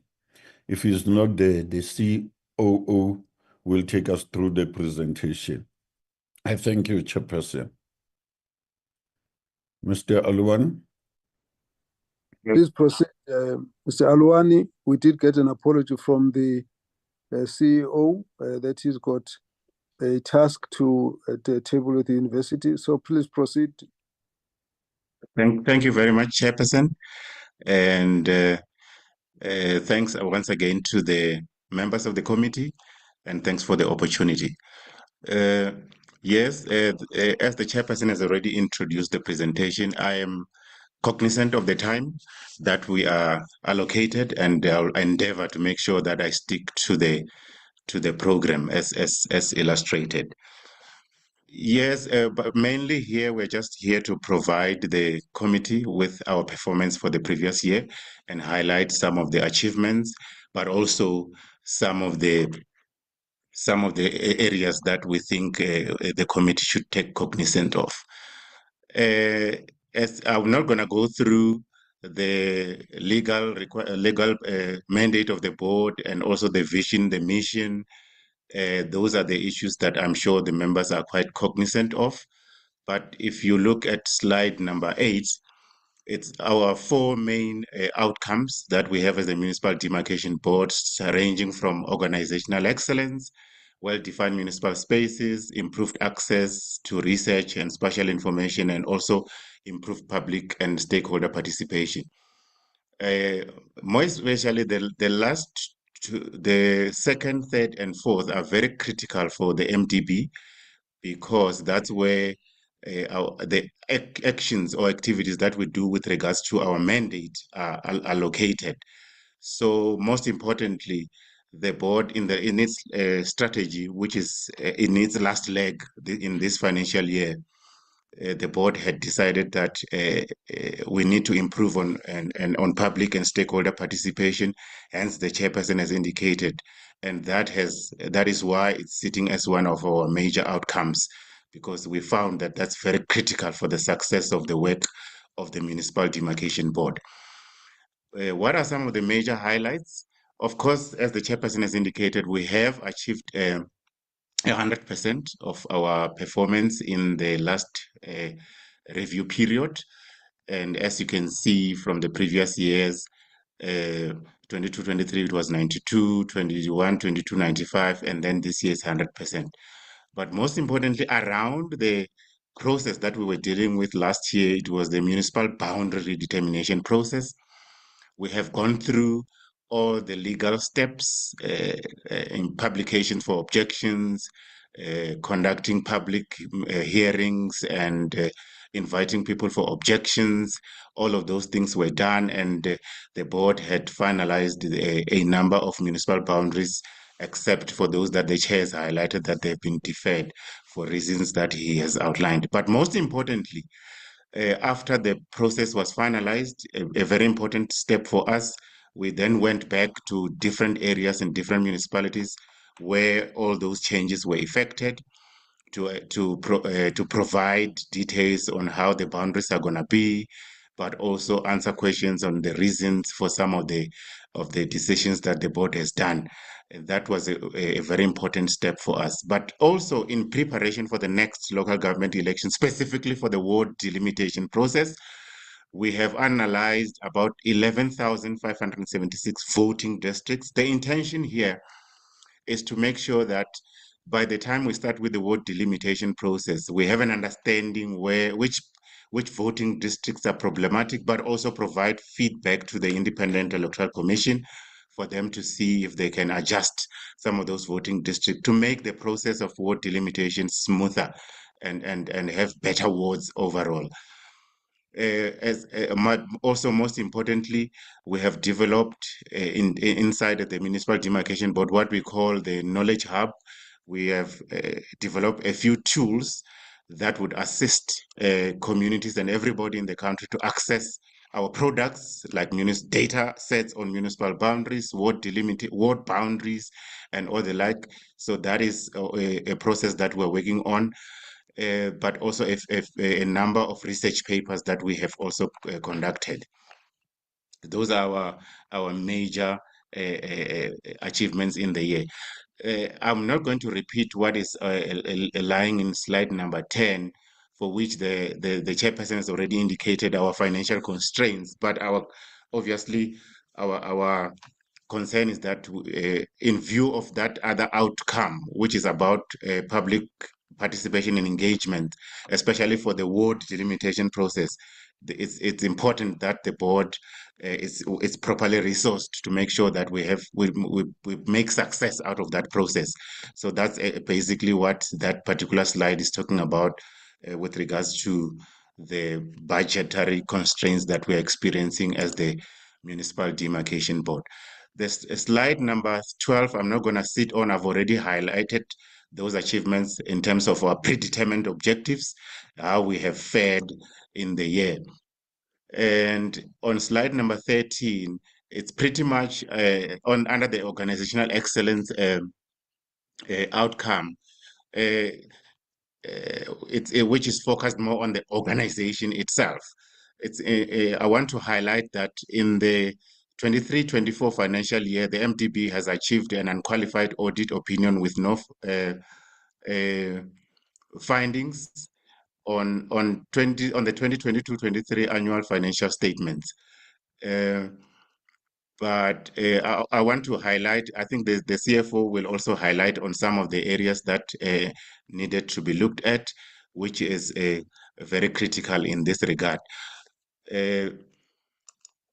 Moving on to the boundaries, I've already highlighted what we have achieved. I'll get into a little more detail in terms of some of the achievements with regards to the municipal boundary determination process, but this one is just highlighting the fact that all the predetermined objectives under the well-defined municipal spaces have been achieved in that regard. And the same for under the research outcome, all the papers that we had endeavored to write or to research on and provide, all of those have been achieved. And also under the improved public and stakeholder participation, all the activities that we set for ourselves have been achieved. And I must say it's one of the years that we were actually, which was very intensive because we were running the municipal boundary determination process. And aligned to that, we had to do a lot of media engagement and stakeholder engagement activities around that particular matter. And then I will also have in the slide number 18, it's just a reiteration of the overall performance that we have had as the Municipal Demarcation Board. But I also want to highlight that with regards to the research papers that I spoke about, we have provided a link should the members be interested to read the findings on the papers. One of them, it was an investigation on the feasibility of aligning major municipal boundary determinations with the national census. This, we found it to be important because we have had complaints over the years that frequent demarcation is causing a lot of instability in local government. So we wanted to understand if we want to take that forward, what are some of the dynamics around the process of demarcation, because the census data is very critical for the demarcation process. That's the paper that we wrote. The second one, it was determining how the work of the MDB can enhance the realization of the National Spatial Development Framework, the IUDF, which is the Integrated Urban Development Framework, and the Spatial Planning and Land Use Management Act. So this is also to ensure that the work of the Municipal Demarcation Board is not divorced from the overall efficiencies that we require in local government, but also in the state as a whole. So those papers are available in those links for members to have a look. I will stop here and ask the CFO to take us through the financial information through you, Chairperson. Thanks. Thank you, Alu. Good morning, Chairperson. Good morning, honorable members. I'll be taking you through the financial information. The MDB audit's opinion regressed to an unqualified audit opinion with findings due to material statements on its financial statements for the year ended 31st March 2024. Corrective measures have been taken and a post-audit action plan has been developed and is being implemented. The plan has been endorsed by the board and it's monitored by the audit committee. The audit findings that were raised were as follows: that the financial statements were incomplete. We adjusted the financial statements in this regard. That there were no policies and procedures. We took remedial actions and we are now in the process of finalizing those policies and the SOPs. That there were no petty cash reconciliations performed. The reconciliations are now being performed. That there was a limitation of scope. We adjusted the financial statements. That disclosure notes were omitted. We also adjusted the financial statements. That there was no comparison of actual versus budget. We adjusted the report. That there was inadequate implementation of controls to confirm accuracy for contract register. We have revised the contract register, so the remedial action is in place. That non-compliance identified in the audit of procurement and contract management. So we adjusted our financial statements in this regard and put remedial actions in place. And then there were material changes to the financial statements. We adjusted our annual financial statements. If you look at the budget, as the chairperson has said, our budget is very constrained, but every year we manage to do more with less. In 2021, our budget was 63 million, and now in 2024, our budget is 75 million. And if you look at the budget and the expenditure, we almost spend 100% of our budget. In 2024, we spent 99% of the budget. And in 2021, we spent 100% of the budget. Next slide.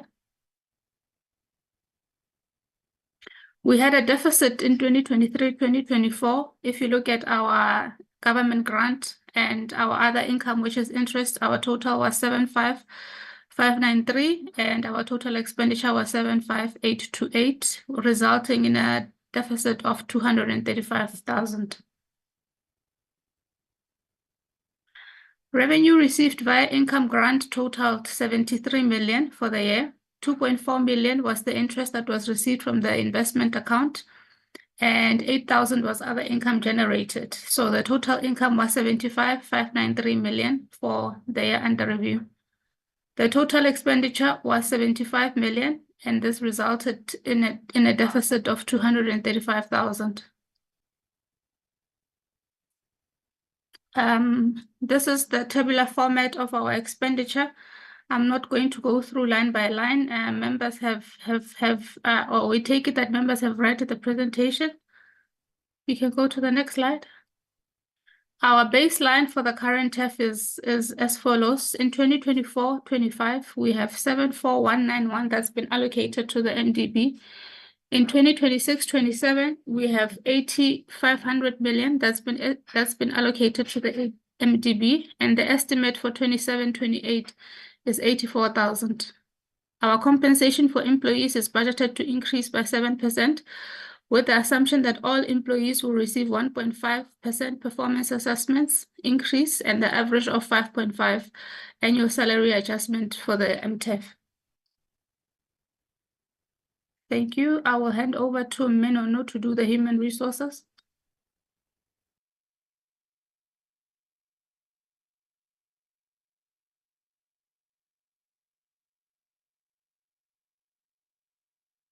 Thank you, Chair, and good morning to the honorable members.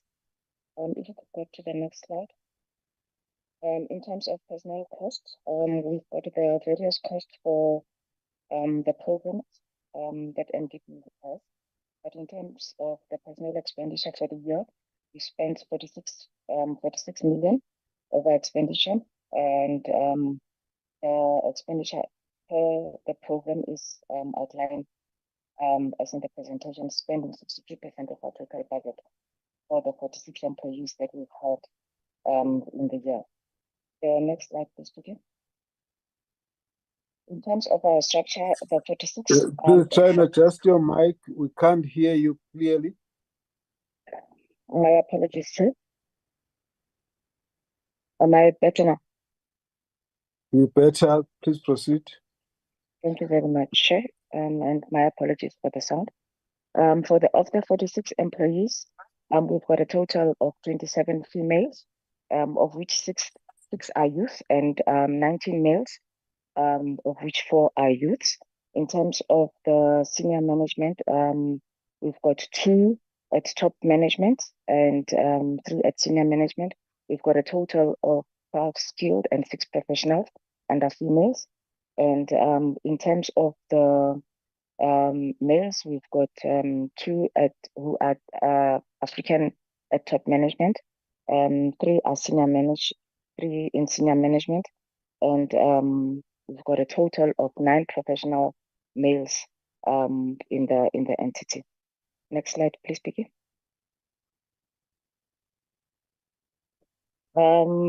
That takes it for the human resource presentation.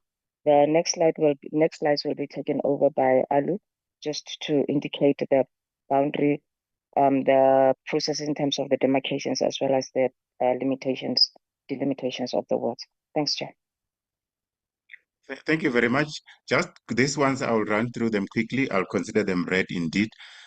Just to locate where we are for the committee to note the work that we are doing. We spoke about the municipal boundary determination process as illustrated in slide number 31. After finalizing the municipal boundary determination, we get into that central brown block, which is delimitation of wards, and into the blue one, where we're going to hand over the wards to the Independent Electoral Commission. In this regard, we, as the chairperson has already highlighted, we have started with the education and awareness process. We've gone through in a number of municipalities already in the country, and we are meeting different stakeholders, amongst others, party liaison committees, traditional leaders. We've met the National House, several provincial houses, several even provincial party liaison committees, several Munimecs. We have been to MINMEC, provincial SALGA meetings, a whole lot of stakeholders that we are, even local traditional councils on several locations to do the awareness campaigns, but also identify stakeholders that some of them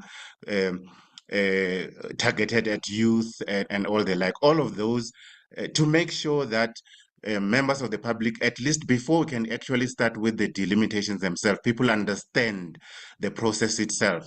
And we have seen that going very well so far. And immediately after that, we're going to prepare draft wards. Obviously, after the MECs, who are currently working on determining the number of councillors for the municipalities, will then put together draft wards. And after that, start the legal process, which we are targeting that by October next year, we would be done with the ward delimitations and hand over to the Independent Electoral Commission for them to proceed with preparations for the local government elections. So that's broadly the process, how the two processes link with one another. On slide number 33, I'm not going to sit on it. It's just the process for the municipal boundary determination process.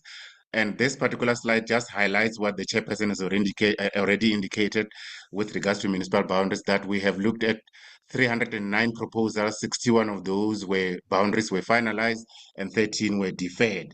And that's also broken down in this particular slide, on slide number 35, in terms of provincial breakdowns.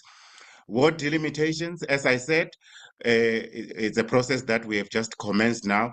I'm going to put everything. Please round up. Indeed.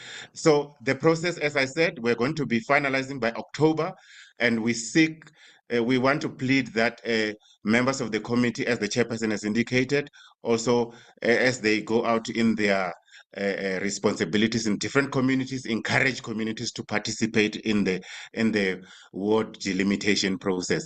And the slides are more to illustrate how we delimit wards and also some of the challenges that we experience that we are dealing with currently.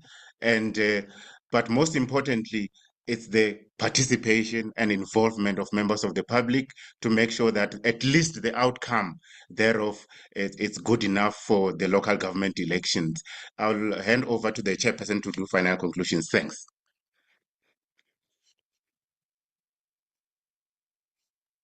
No, thanks very much, Chairperson.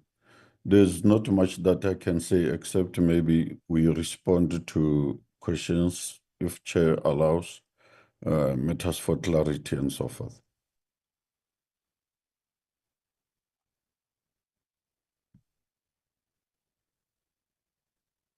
Thank you very much, Chairperson of the MDB and the CEO and all the other members for presentation. Matters are pretty much clear. I'm going to allow the members to take us through. I'll go, let me take the list now. Honorable Direko, I'll ask you to make your comments. Honorable Taibosh, Sompa, already.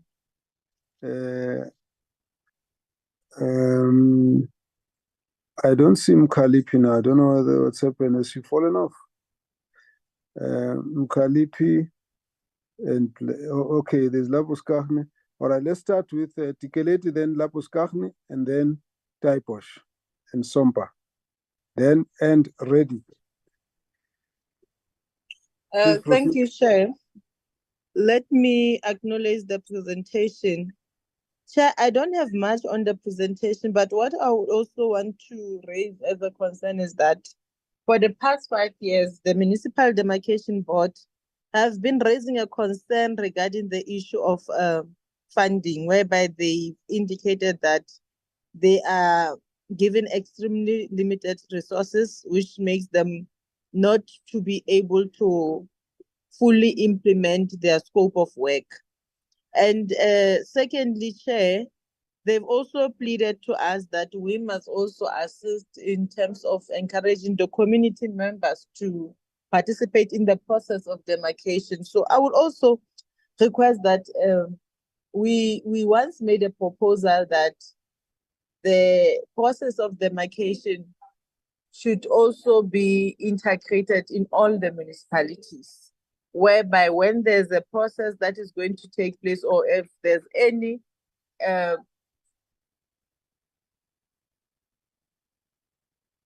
where they want to inform community about how the demarcation board works and stuff like that, they should also utilize the speaker's office in different municipalities. So I want to check with them if is it possible that they can utilize the speaker's offices in municipalities, or do they encounter challenges in terms of that?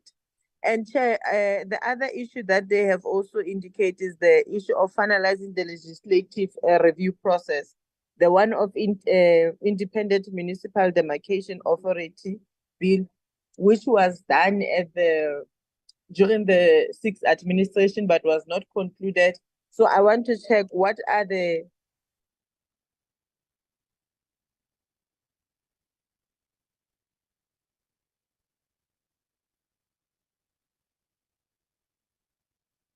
related to the bill. Thank you, Chair. Thank you. May we proceed, other members? Honorable Labuskachne. Thank you very much, Chair. Thank you for the presentation. I also don't have a lot to ask. My question in the same on the same topic on the budget and the funding is, and I'm also learning on this. You've met all your set targets, and you've spent 99% of your budget, which is it's great. Now, you say there's a complaint, or not a complaint, a statement of the fact that you are financially constrained. What are the most important tasks, or as part of your mandate at this stage, that you as the board feel that you cannot fulfill due to budget constraints? Can you give us that, please? And then I'm just interested in, you said that you have an investment account and that you received interest on that, quite a substantial amount. how does that investment account works? What is it? What is it there for? And then the other income generated, what is the kind of type of income that you can generate, and is there a possibility of increasing that income to fill the gap of the financial constraints? Thank you, Chair.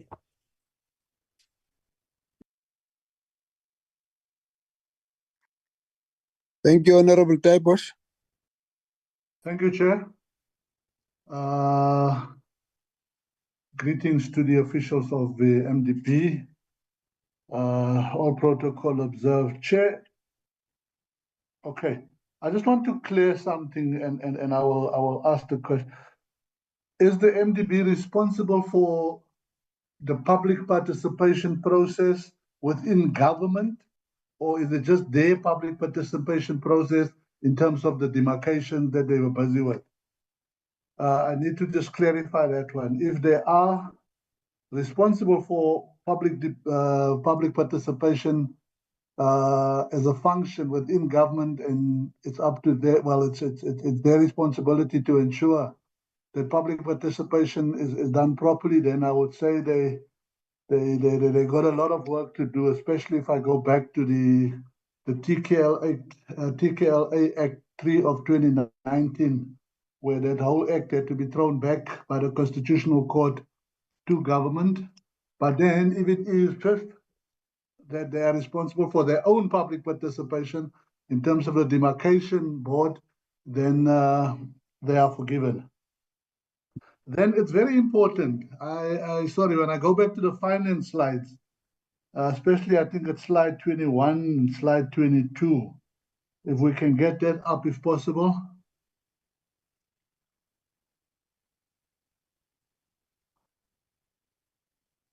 Not, okay. Anyway, besides, I could see a couple of points there that there was no petty cash recons done, and there was no reporting on this, and no comparisons done.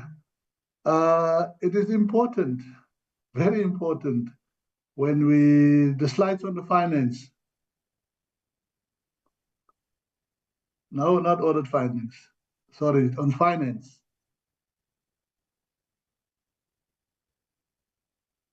No? It's page 22. Slide 22. Yeah, that's the wrong number. Sorry, go to finance. The lady that did finance. Audit findings. No. No, the lady that did the report on finance, the CFO report. It was on audit findings, Chairperson. You just which aspects are you looking at, Honorable Taibosh? Is the reporting on financial things like petty cash, for a big organization, petty cash, yeah, that one, audit findings, sorry. Petty cash, no reconciliation forms, no comparison of actual performance against planned targets.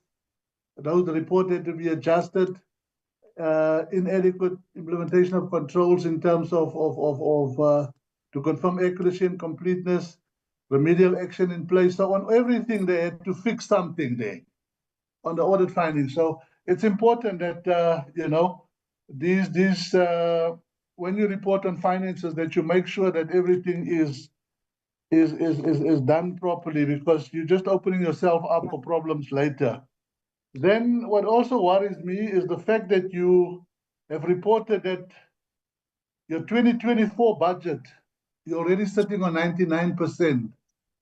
And we are only in October of 2024. And the end of this financial year will probably only be March in 2025. So you are bound to run over there. And then on your HR structure, in fact, overall in your structure, I could see that there are no colored males employed and only one colored female. Just had to report that one. It was standing out like a sore thumb. And then also, if you are so short of money that you can't, complete your work, you are 99% complete, You got an investment account where you got a nice large sum of interest back. Why do we have an investment account? It's just something strange for me that you would have an investment account with money in it, but you've run out of money. So yeah, please explain that to me. I thank you. Thank you. Honorable Sompa. Thanks, Chair.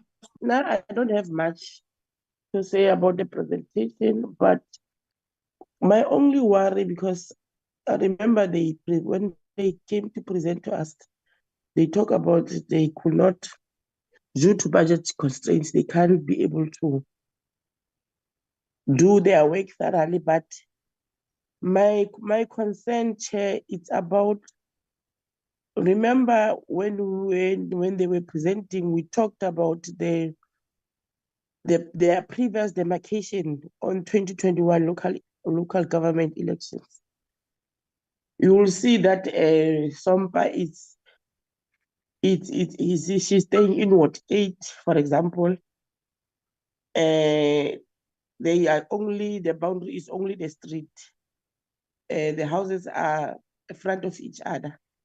But the Tuku is voting in Ward 7, but they're residing at the same areas. How will they be able to solve those problems? Because those people are Recording in progress. in the same ward, but the problem is the demarcation divides them. But that because the other one must go and vote far away from where he or she is voting. When I said the VD that she resides on, there are still those outstanding problems. How are they intending to resolve those problems before they can be able to say, we are here again as the demarcation board, we are coming to check how do we change or fix or upgrade the wards so that for the way of going to the 2026 local government elections. How will they resolve that problem? Because they still having that outstanding one. Thank you, Honorable Reddy. Thank you, Chair. Mine is to note the presentation, and I think my colleague Bosch has covered largely what I wanted to say, especially around the budgets. I just have a concern, especially around the all constant cry that there's insufficient funds. I'd like a response to the question raised by my colleague around the investments, where you have an investment, but then say you don't have enough money. And I look at the budget,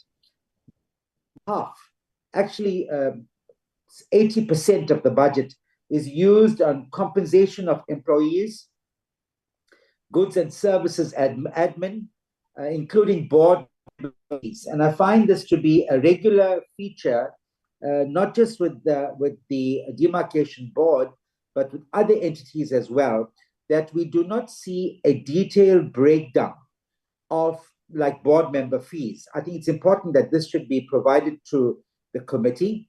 And in terms of compensation of employees, we would like to see the organogram of the organization and to see whether the organogram itself, is it too bloated?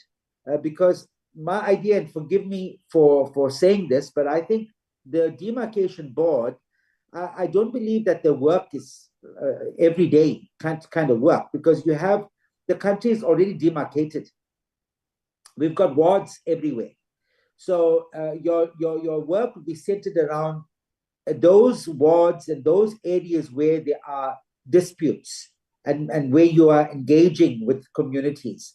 So perhaps also another report giving us details about the actual work that's being conducted by the board, the demarcations board, in terms of which areas you're working with, which are the contentious wards, and where there are disputes arising from communities around the demarcations.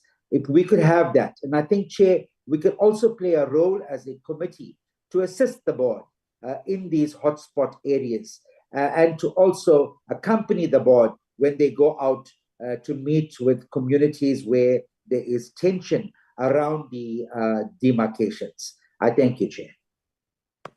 Thank you very much. Could you have the Demarcation Board responding? Chairperson? Thanks, Chairperson. Thanks, members. Chairperson, yes, let's start with issues that have been raised by Mayor Direko. Yes, Chairperson, we are utilizing and working closely with municipal speakers' offices when it comes to matters of public participation, simply because in municipalities, the speaker's office are responsible for public consultation purposes. So we work with them in that regard. There are sometimes challenges in this regard, Chairperson. Most of the time, the challenges, obviously, with that type of an arrangement are basically on your local dynamics, where sometimes, because we might not be aware as the Demarcation Board, when you find that people who have been called to a meeting are from a particular section and maybe others from another section are not called.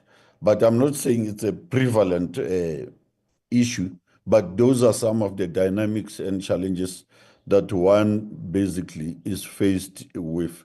And it becomes very difficult to rely on others to assist you with logistics when you yourself could not handle much of the issues. And of course, this is linked to what I said earlier about our provincial lack of presence. On the issue of the present bill, which is an amendment of the present act, the bill has gone through the processes of Parliament, and at the moment, it is with NCOP.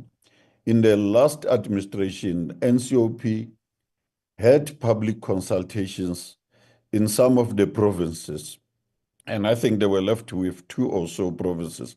I can't be sure on the number, but I know that public consultations have been conducted in provinces by legislatures on the bill. That process, of course, is driven now by the NCOP and also by the Department of COGTA. We just participate in terms of the inputs that we made earlier in terms of our experiences in this regard. Yes,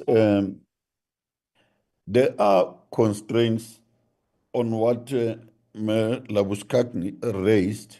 There are constraints on the lack of presence in provinces on our side. We know it is better if people can have access to the office, to our representatives, and be able to talk to them directly, instead of, in most cases, saying you'll rely on emails and so on. And mostly communities in rural areas might not even have the means of communicating with the board and so on. So there are those challenges. Hence, we are stressing the point that, if possible, and hopefully with the bill now as it is, we would be having offices as we move forward, because then it compels the MDB to have offices in provinces.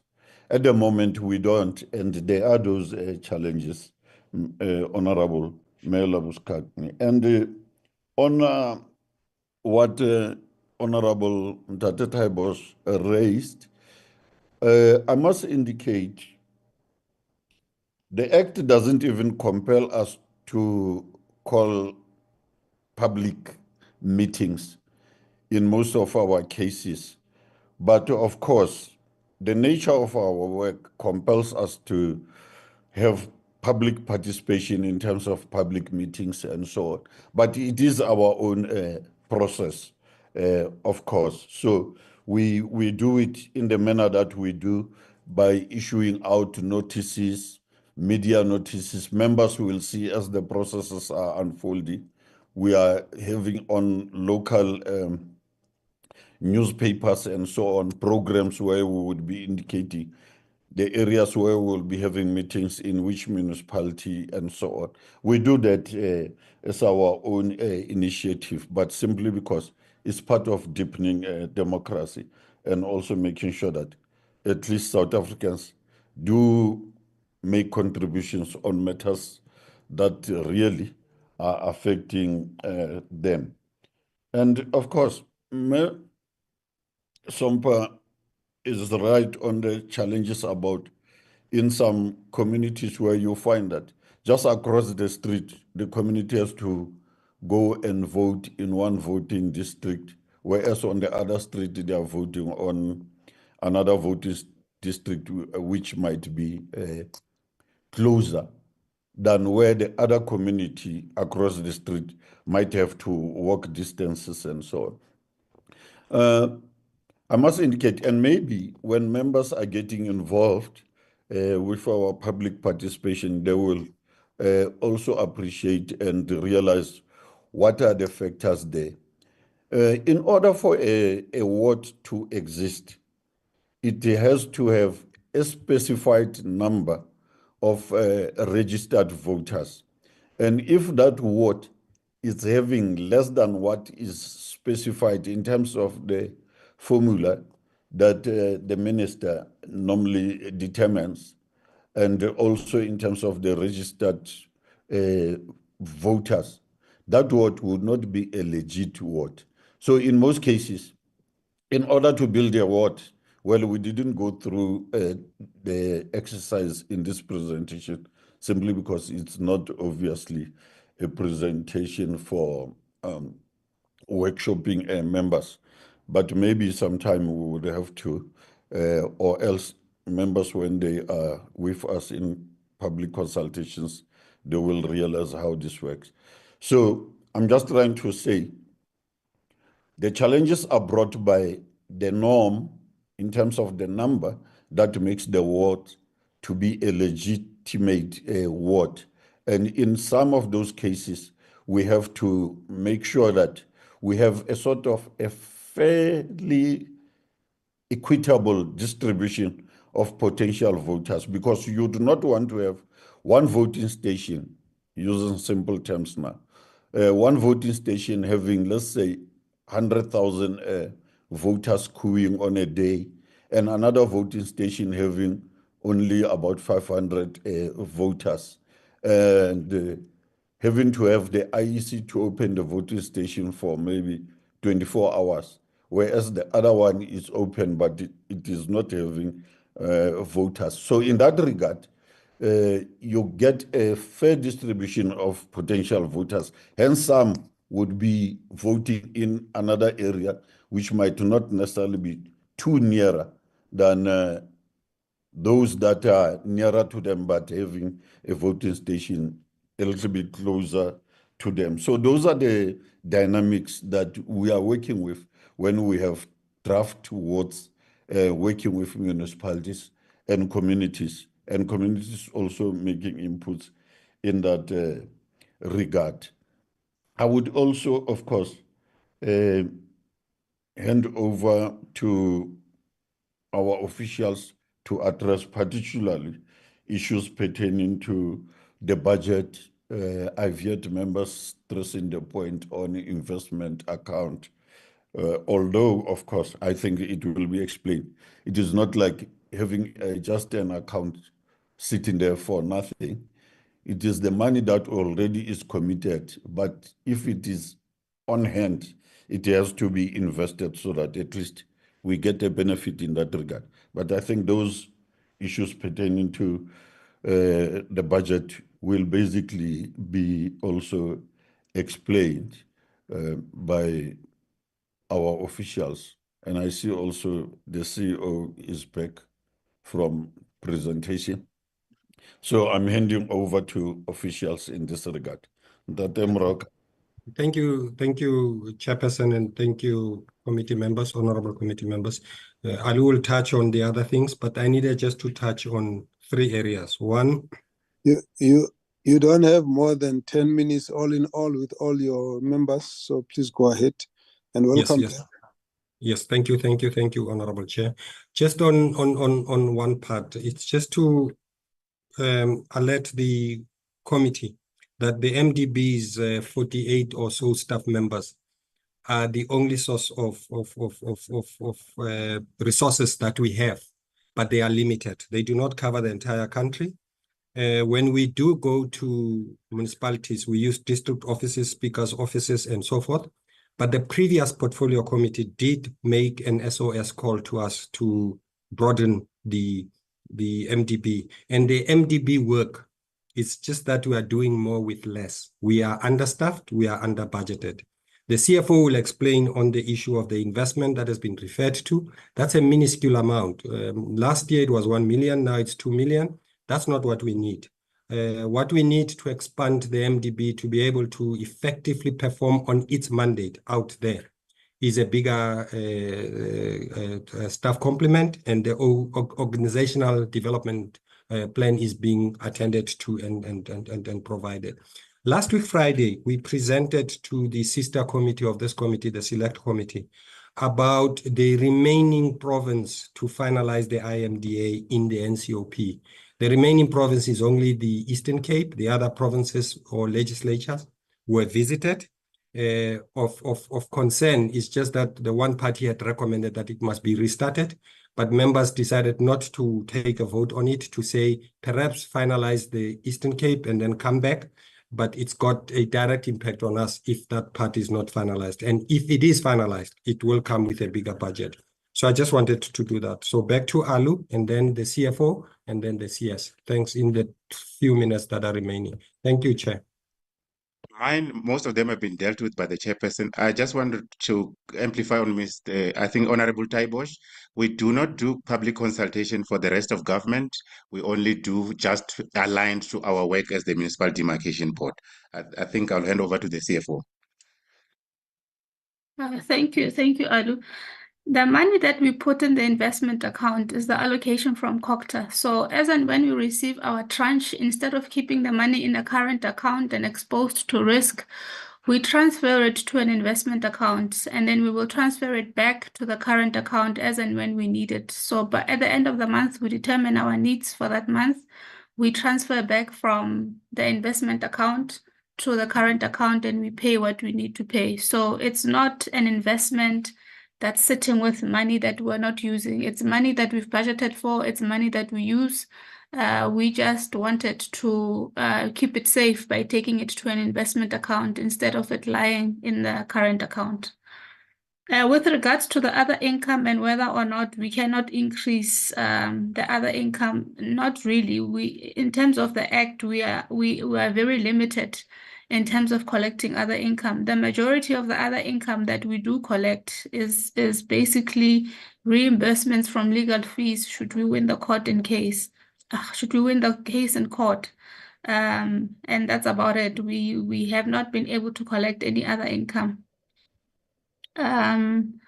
With regards to the budget, I think the 99% that was spent was in 2023, 2024. Perhaps I made a mistake there and not 2024, 2025. So we are still on target with our budget for 2024, 2025. Thank you. So in terms of the HR issues, I think most of them the CEO has responded to, particularly with regards to the human capital, that we are mostly human capital based, and that talks to the 80% spending on COE. But with regard to representativity, Honorable Taibosh raised that there are no colored males. When we do our adverts, we do send out, or we do have a clause calling for the marginalized groups, if I can put it that way, to apply. And I suppose, not even suppose, the size of our entity does not allow that much movement, that we will have a lot of applications or a lot of vacancies available, that we can have a lot of people being employed there. But safe to say that, like the CEO has indicated, we actually currently sitting with personnel, a total personnel, human warm bodies of 46 in the entity. So I would not say that we are so much bloated, as much as we would like to have a spread to the provinces and have a footprint in the provinces to ensure that our services are felt there. Thanks a lot, CEO, and thanks, honorable members. Just the last one on Honorable Reddy. With regards to the kind of work that we do on a day-to-day basis, with regards to ward delimitations, before each and every local government elections, the board is expected to delimit wards for all municipalities in the country, which means our work would have to cover about over 4,000 wards at that particular time. And FC, we might have seen earlier, I've reported that we did an analysis of voting districts, about 11,000 voting districts. It was work that we've been doing in the previous years to prepare for the ward delimitation process, to identify, amongst others, some of the issues that Honorable Sompa was talking about, so that we can resolve where there are split communities and where people are voting in different areas. So in between the finalization of ward delimitation, we do preliminary work to do analysis, understand the problems on the ground, so that we can resolve them with the ward delimitation process. So earlier we also spoke about the education and awareness. That's also the work we're trying to do, so that communities can assist us identifying these areas where there are challenges, so that when we start with the actual ward delimitations, we are able to resolve those challenges, or at least limit those particular challenges as far as possible. So those are some of the work that we do on a regular basis. We also have capacity assessments that we are also responsible for, and that also answers the question, why do we need funds? We realize that we need to. Thank you very much. We're getting quite inspired, I can see. I think we should hold it at this point. I would like us to draw the meeting to a close, but I want to start by saying thank you to the whole board for the presentation. Just small things. Your audit issues should not involve such mundane issues as the management of petty cash records. An organization this big really shouldn't be getting drawn into that kind of minutiates that aren't getting attention. Even a sponsor shop, you grow when you can do that. So please clean that up, because it doesn't really look good. It's small things, but they don't make a good sight of a board to be corrected on the simplest basics of accounting, recording petty cash, and those issues I think need to be cleaned up, so we don't have to even see that there was that kind of problem. But having said so, thank you very much for all the presentation. There are obviously the issues that the members are raising that need to keep getting attention. The issue of how to try and make it convenient for communities not to travel very long distances to cast their vote. I think the members have put it quite clearly. Also the concern about being sensitive about frequent delimitations that may actually not be to the convenience of the community. Because at the end, some of these small things become major issues in communities when the numbers of people who register to vote is still a very serious challenge to try and get people to match eligible voters with the voters who ultimately register. So those are some of the areas of sensitivity that we think are important to deal with. Obviously, Chairperson, you got quite a task to convince more members about the work you do. We've heard how big your staff establishment is, but some members aren't sure, you should be you're doing as much work as they think you should be doing part-time work, or not every day. So I think there's a degree of convincing there that needs to be done. You on the other hand, you're looking for provincial body for provincial offices. I think maybe when we get time, we need to talk a little bit more about understanding each other, so that we don't have this divergence of the real burden that you face as the municipal demarcation board. Having said so, nevertheless, we commend you for the good outcome that you've got from the audit processes. And so thank you very much for the presentation. And we will now excuse you from the platform, but we are done with your presentations. Thank you very much. Let's proceed then to the next one. Thank you. Honorable Manyoni, if you want to make your comment, but that's really a bye-bye time.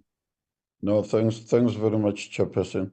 And we also appreciate the fact that members are willing to join us as we do our work. We will also be indicating to them the areas that we will be attending to, particularly the hotspot areas, as they also indicated. I must also indicate to members, we have formally written to all parties, in other words, registered parties that are in Parliament, that is political parties, for us to also do presentations to them as political parties, so that they understand the processes and so on. So also, it is in those platforms that I think members, when they are participating, they can also have a bite on exactly what we are doing and so forth. It is just a reminder that we have formally also invited political parties and we are doing presentations to them. Thanks very much, Chairperson.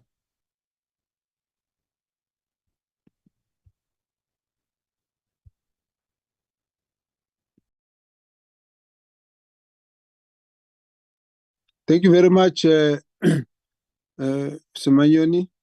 Now we proceed to CRL, and thanks for adjusting your time.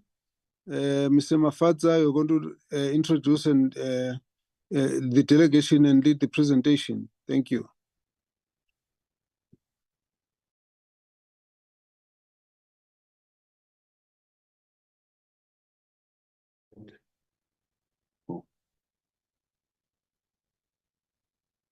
Good morning, Chair, and good morning to the honorable members. Chair, we appear before you with management, Chair.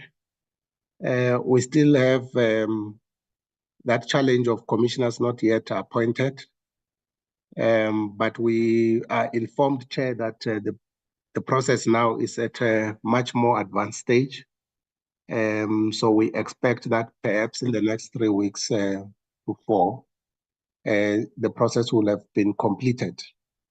But as we appear today, I have actually requested the whole of management to join me, particularly that the meeting is virtual. So we are all in this boardroom at work, and each one of them I will introduce.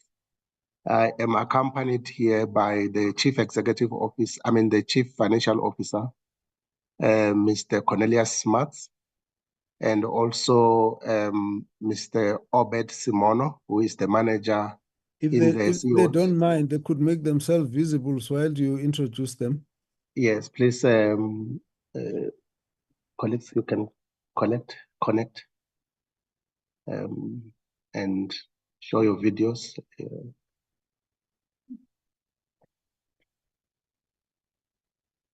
I'll restart again, Chair. They are connecting. I will start with the CFO, Mr. Cornelius Smarts. There is, he had actually raised his hand. And then I'll proceed to Mr. Obed Simono, who is the manager in the CEO's office. He has also raised his hand. And then I have Ms. Mahoba, who is responsible for conflict resolution, investigations and conflict resolution. There she raised her hand. And then I also have Mr. Mkolo, who is still struggling with connections. And Brian, Mr. Makaketa, Brian, I'm sure he will appear on the CFO screen there. He has put his hand up. Mr. Mkolo, Brian Makaketa is responsible for research. Mr. Mkolo is responsible for public education and engagement and information. And there he raises his hand. So all of us are here now, Chair, and we may be joined later by our acting HR manager, Mr. Mujope, who is still engaged in other activities. Chair, our report for this morning is not going to take a lot of time because we have actually covered a lot of ground when we were doing the induction. We took part of the annual report and shared it with yourselves. So when we go to this slide, it indicates the outcome of the audit in different financial years from 2020 to 2021. We can see there that we were actually getting a clean audit until 2022, 2023. But this year under review, we regressed chairperson, and we have actually even briefed the committee, if members can recall, when we were doing the induction, that there were issues of aligning the strategic plan and the APP in terms of the concepts, on the concept of handling and the concept of resolving. And that actually cost us for a good performance, clean audit there, outcome. And also in the finance, I explained during the induction that it was just the late implementation of preferential procurement policy, which, if members can recall, I explained that Treasury, when they communicated to other institutions, they had not actually copied us, and we only discovered it after 6 to 7 months. And that's why we were punished by the audit. And those two areas are the ones that took away our clean audit. But management is already aligned to those issues, and so that we do not have the repetition of the same in the coming audit cycle. I'm not going also to spend a lot of time, Chair, just to say that we are still guided by 5 programs in the year under review, which is administration, legal services and conflict resolution, public engagement and education, research and policy development, communication, marketing, IT and linkages, because this was before the organization had completed its restructuring process. But for now, going forward, communications, marketing, IT, and linkages has been merged with public education. The next slide, Chair, shows the outcomes and the outcome indicators. I am not also going to spend a lot of time on them. The outcome one is for the maintenance of unqualified audit opinion and improved oversight for the organization, with the intention of reducing wasteful, fruitless, and irregular expenditures. While our outcome number 2 is looking at increasing the turnaround times of the complaints that we receive as a commission, but also to make sure that all the set targets in terms of the percentages are actually completed and attained. When we come to outcome number 3, it's a continuation of engaging with our communities, all of them cultural, religious, and linguistic communities, in raising awareness in terms of their rights on culture, religion, and language, but also the establishment of community councils in their categories of culture, religion, and language throughout the whole country. The outcome number 4 talks to the research reports that we will produce, that were produced or we produce as a commission, centered around the prioritized topics that we feel that they will be making an impact to our communities, but also to ensure that such recommendations are also informing policy direction in our government at a national level, local government, provincial, and also local sphere.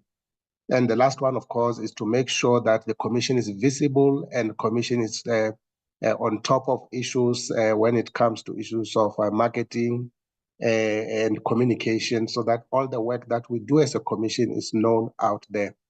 I'm not going to repeat the vision and mission because we've covered this during the induction, but just to say that we strive to ensure that there's coexistence of different cultural, religious, and linguistic communities in South Africa in order to ensure that there's tolerance, peace, and humanity for nation building. We're still driven in the same year under review by the same values, issues of being transparent and also making sure that we operate in a professional manner and we respond to the community's needs and questions, but also exercising accountability with wisdom, without taking sides, and also respecting our communities. When we look at the issue of progress towards the achievement of institutional impact and outcomes, this is just a slide that shows a bit of a history on how each indicator had actually progressed and how each indicator is intending to achieve its outcome in the 5-year targets. And of course, we're giving a progress in terms of how each indicator had actually worked in the end there, as I've summarized at the beginning. Now we come to the summary of results on the 23-24 annual targets. The program, we stand chair overall performance at 94%, which is the same with the percentage that we attained in the previous financial year. 4 programs still managed to attain 100%, but the first program still stands at 86%.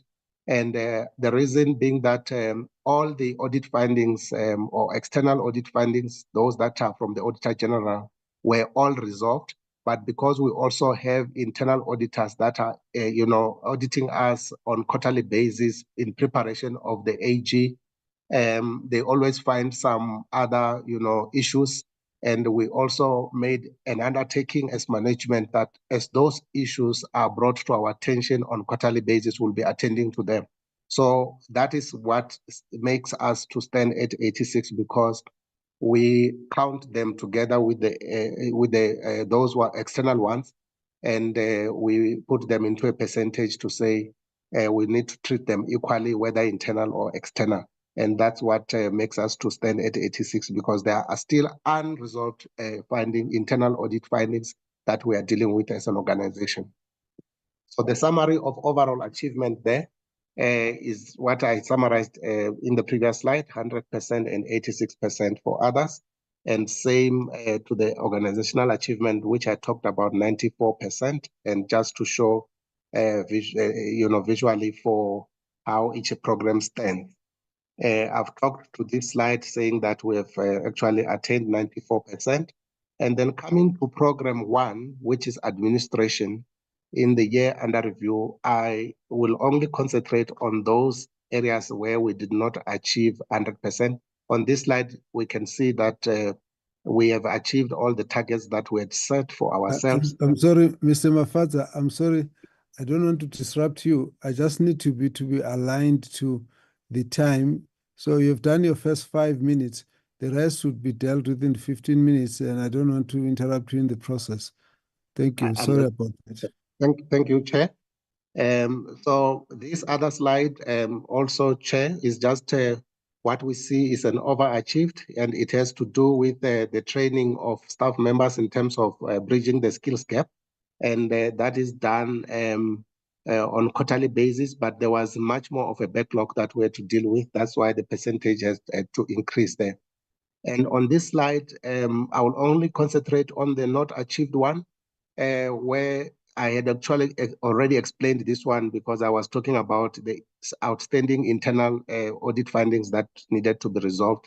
There we supply the numbers there. Out of 43, we managed to deal with 13 audit findings so far from the internal audit work. And then on this one slide is also is now program 2 that has to do with legal services and conflict resolution. We see there we have overachieved because of more complaints that were registered and all were dealt with. And that's why we overachieved there. And then on this slide, we have achieved, so I'm not going to waste a lot of time on that. The following slide, number 18, is the same. And then just a brief descriptive highlights. And I will say that this we have also covered during the induction meeting, where we indicated that we had actually received 87 complaints and 38 on culture and 44 on religion and 5 on language. And that is the breakdown there as to how we dealt with all of them. And the remaining 10 complaints which had to be carried over to the current financial year. And then on this slide again, we are showing what we had actually done with the carried over complaints from 2022 to 2023, and breakdown of complaints in their categories of culture, religion, and language. And of course, we indicated in our induction that some of the carried over complaint involves access to graves in the KwaZulu-Natal province, and they could not be completed because the owner of the farm lives abroad, and as such, the case could not be finalized. We indicated that in our induction. So on the review, the bylaws, this is just to indicate, Chair, that we do reviews on bylaws on spatial planning and land use management, focusing on land use of religious purpose, land use for religious purposes. And we covered 16 municipalities in the Northwest, just for the members who may have interest in terms of where we had made some landmarks. That is the list of where we went when we were doing the work of reviewing the bylaws. And then, of course, the determining factors, we also shared this in the induction, and I take it that the members have also gone through the presentation. So if we look at what actually drove our assessment of dealing with the issues of bylaws, those are the facts that we put in place there, that the land use scheme provided for in bylaws on spatial planning and land use management in the respective municipalities serves to, amongst others, develop land in a manner that will promote the convenience, efficiency, economy, health, safety, and general welfare of the public and promote social integration. So the land use scheme specifically indicates categories of land zoning and land use, including the use of land for religious purposes. It serves as a simple indicator tool of the category of land use buildings that can be used for various purposes, including religious purposes. So what that paragraph tries to do is to set a foundation and context of the importance of the land use. Then there are municipalities which have already developed the land use, and those municipalities we have actually indicated them, I think, in the next slide. So we do indicate which ones were actually which ones have actually worked on their land use schemes in terms of the Act and their respective bylaws. For instance, Rustenburg local municipalities, you'll see that we have Naledi, Rakro, and Ketleng River. And those that did not, I think is the next slide there. The Commission found that they did not develop their land use schemes, and we list them there in terms of guided by Section 24(1) of the Act that deals with those issues. And those municipalities are found to be on the wrong side of the law. And then when we come to the findings, Chair, I will not waste a lot of time because some of them we have actually shared them with yourselves. Given the few minutes, I will try and go to the recommendations that we have made, that municipalities which have not yet developed their land use schemes should expedite the process thereof of developing the schemes in order to alleviate conflict between the municipalities and religious communities over the suitable places designated as places of worship or for religious purposes. I think that is an overall cross-cutting recommendation, and it will make me not to go to the others, but I think members are privy to look at the other recommendations. When we come to program 3, it has to do with I mean, they've achieved all their targets, and I am not going to waste time on the public engagement and education slide on this one. And then, of course, what they do usually is to raise awareness, and they center themselves on the themes that we've highlighted on this slide for members just to know what kind of issues we deal with when we go out to communities and raising awareness. And then we also find that we are showing here some of the areas that we've covered in the interest of the members, just to see some of the footprints. In Mpumalanga, those are the areas we visited, and Gauteng, those are the areas, Northwest, Limpopo, and Northern Cape. Those are the areas that the public education actually visited. Program 4, Chair, it has to do with research and policy development. And the 4 research reports that were targeted were all produced. And the focus of those were on these 4 topics that research department was dealing with: the influence of religion, law, and culture on reconciliation in South Africa, and the issues of traditional health practitioners, traditional leaders, and the contestation of indigenous knowledge, and assessing the impact of legislation and legal frameworks on the practice and expression of religious beliefs in South Africa, and the spiritual exploitation and abuse in the traditional healing sector. So we also covered this when we were doing the induction, Chair. So I am not going to spend a lot of time talking to the objectives of each one of them, and I will not necessarily talk to the findings. I think members will be able to see that as well. So I will rush, Chair, and leave all the reports in detail that are giving findings and recommendations just for members to know or note, so that I can be able to get to this slide. Here is communications, marketing, and IT and linkages, which usually is an internal support in the year under review. And all the work that they did was to produce different reports in terms of what they did in supporting either the IT related matters or the work of the core programs when they go out to the communities in terms of visibility and also communicating the message to the public. I will request the CFO Chair to quickly take us through the financial slides so that we can also save time. I hope I'm doing justice within the time that is given. CFO? Yeah, he's got 3 minutes for that. No problem. Proceed. Thank you. Yes, you can just move to the slide, or we should move in the slide. CFO, we can hardly hear you. No, it is. Adjust your I'm mic a bit. there, Chair. I do apologize.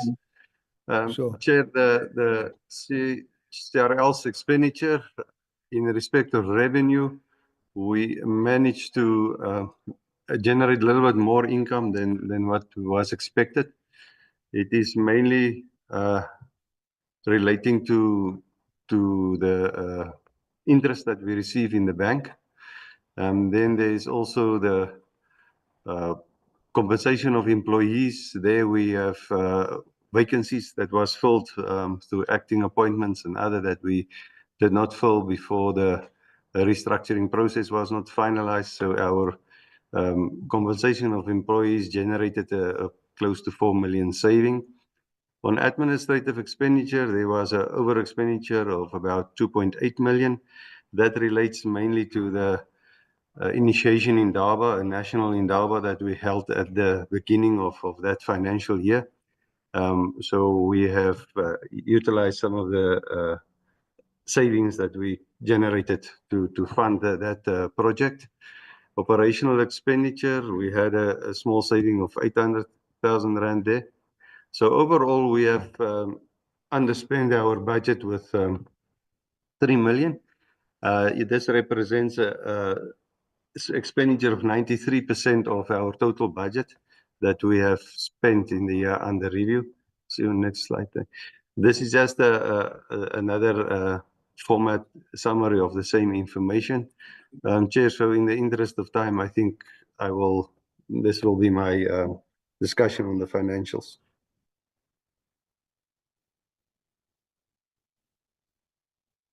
Yeah, thanks, Chair. So we will now go to the conclusion.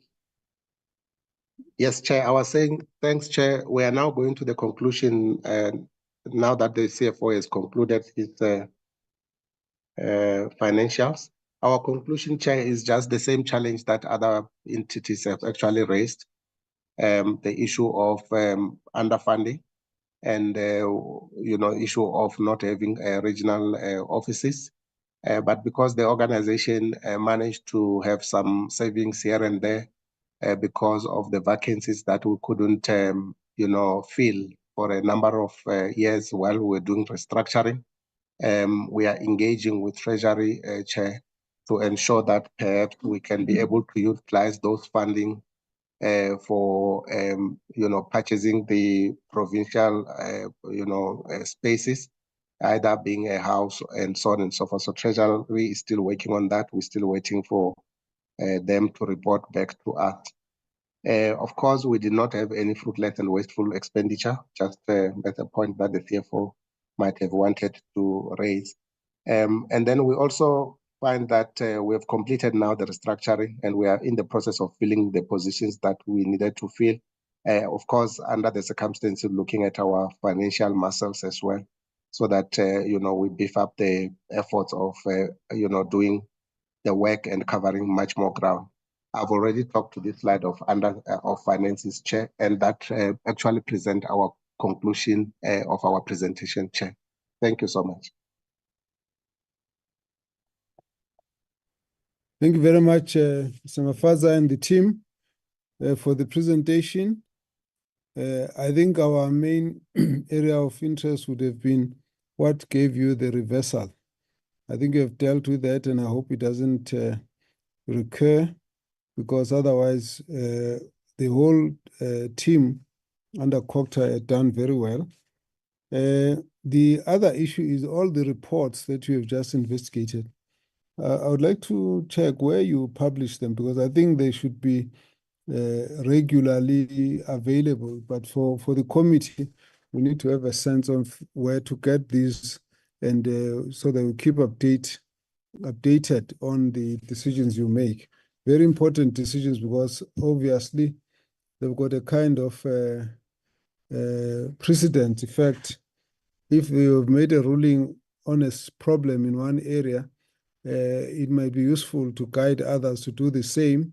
In particular, when communities pick up those issues, they might end up using your report as a reference to pick up a complaint of a similar nature in another part of the country.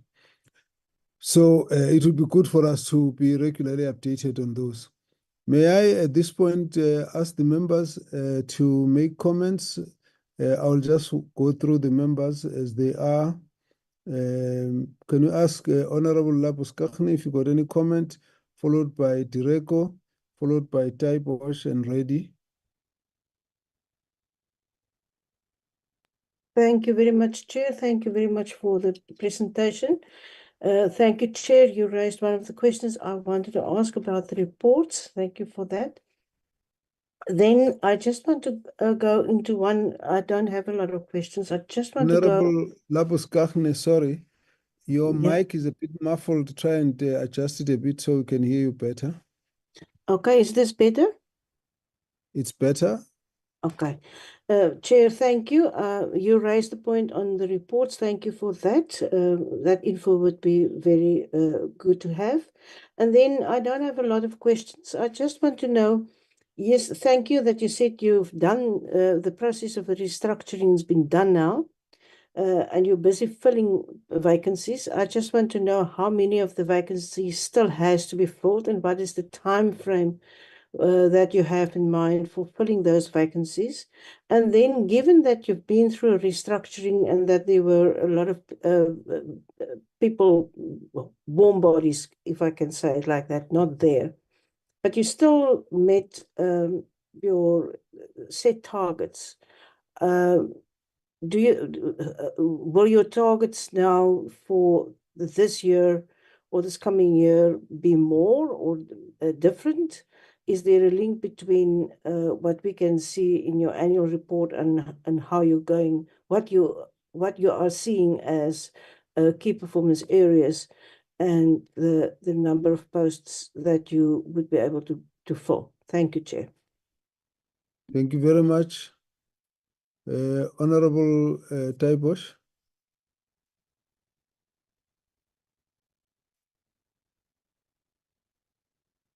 Hey, I'm unmuted. Thank you, Chair. Yeah, no real questions in terms of the report back, Chair. It's just the community councils that I didn't hear properly. Did the report back, was it that they are all established now or not? And then I could also just comment on the opening up of the provincial offices. Those offices are really needed, especially in the Northern Cape, in the Western Cape. And then something else in terms of the languages.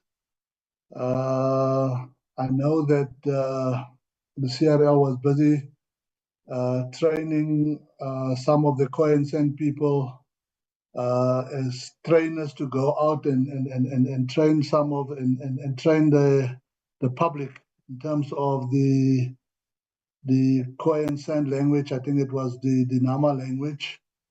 If I can just get a little bit of feedback on that, I'll appreciate it. Thank you very much. Thank you very much, Honorable Reddy, and then Honorable Tireko.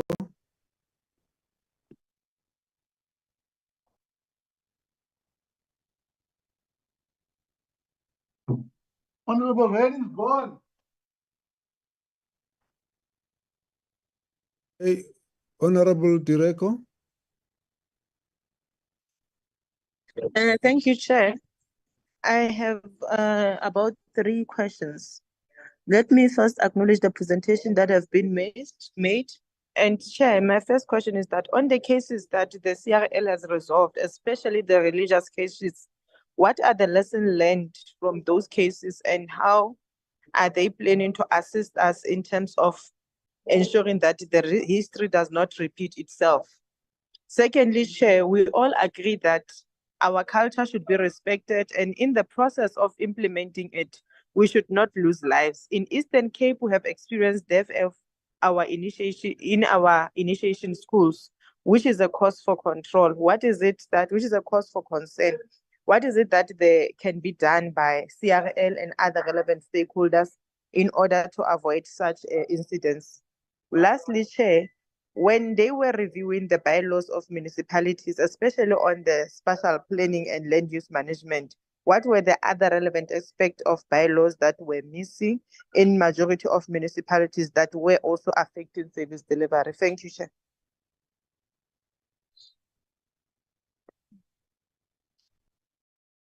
Thank you very much, Honorable Tireko. That concludes the questions from the members. Could you get a response from the CRL? Thanks, Chair. And I will also invite managers who may want to also respond to the issues that are much more specific to their work. Perhaps let me start, Chair, by the issue of how many vacancies and whether we are going to change the targets after the restructuring. And without even filling vacancies, we still managed to attain our targets. So just the balancing effect there, how do we explain that?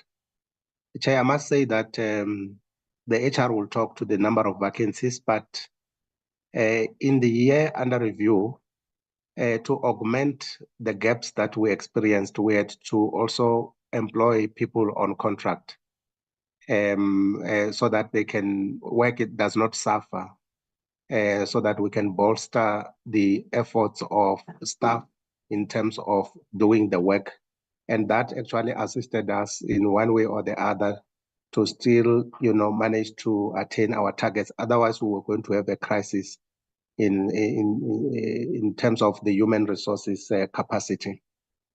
So the targets, Chair, we do not anticipate them to change because the vacancies that we are going to fill are simply the replacement of those positions that were filled by temporary staff, so that now those positions are filled permanently, because we do not have the luxury of finances for us to implement the structure fully. So we're still working within the baseline that has been allocated to us, which is trying to make us, do the work.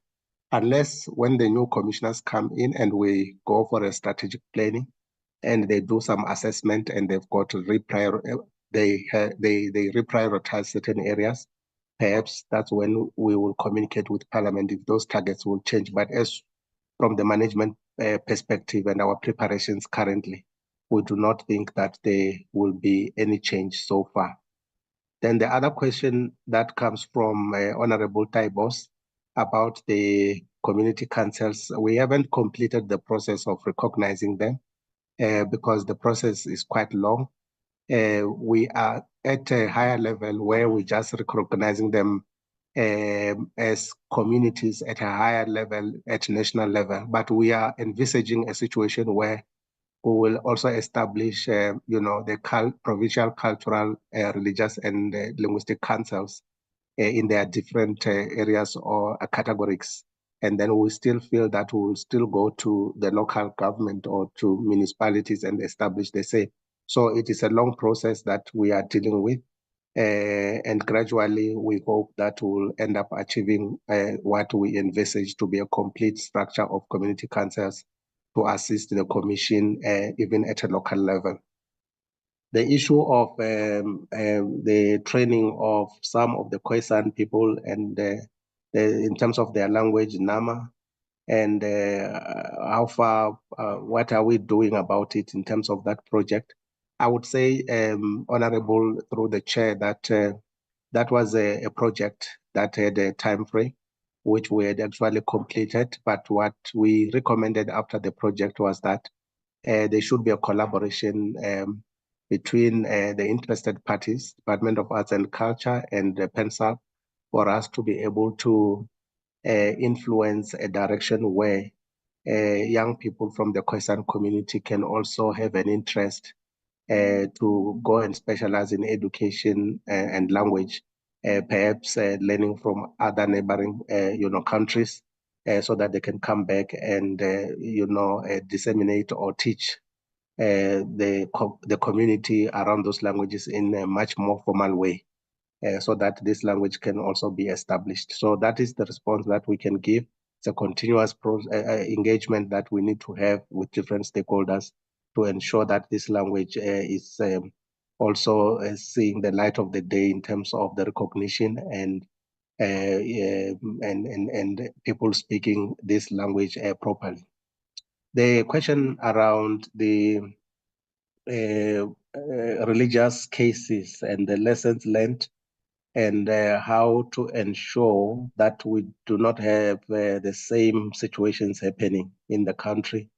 Many of the complaints that we receive are much more related to issues of governance within the religious sector, where internally they always have tensions on how things are run within their space. And in many occasions, we do liaise with other institutions that can empower them, but we are also, as a commission, engaging the religious sector to try and empower them in terms of capacity building through either workshops or the engagements, so that they know the do's and the don'ts, and establish themselves where there's a gap, so that they can be able to function smoothly within their own spaces. So as a commission, the education part of it, raising awareness within the religious sector is part of it. And not so long, we were engaging with the Scientology Church because they do have the capacity and the muscle to sign an MOU between us, so that they can assist us in terms of training the religious leaders when it comes to issues of governance and so on and so forth.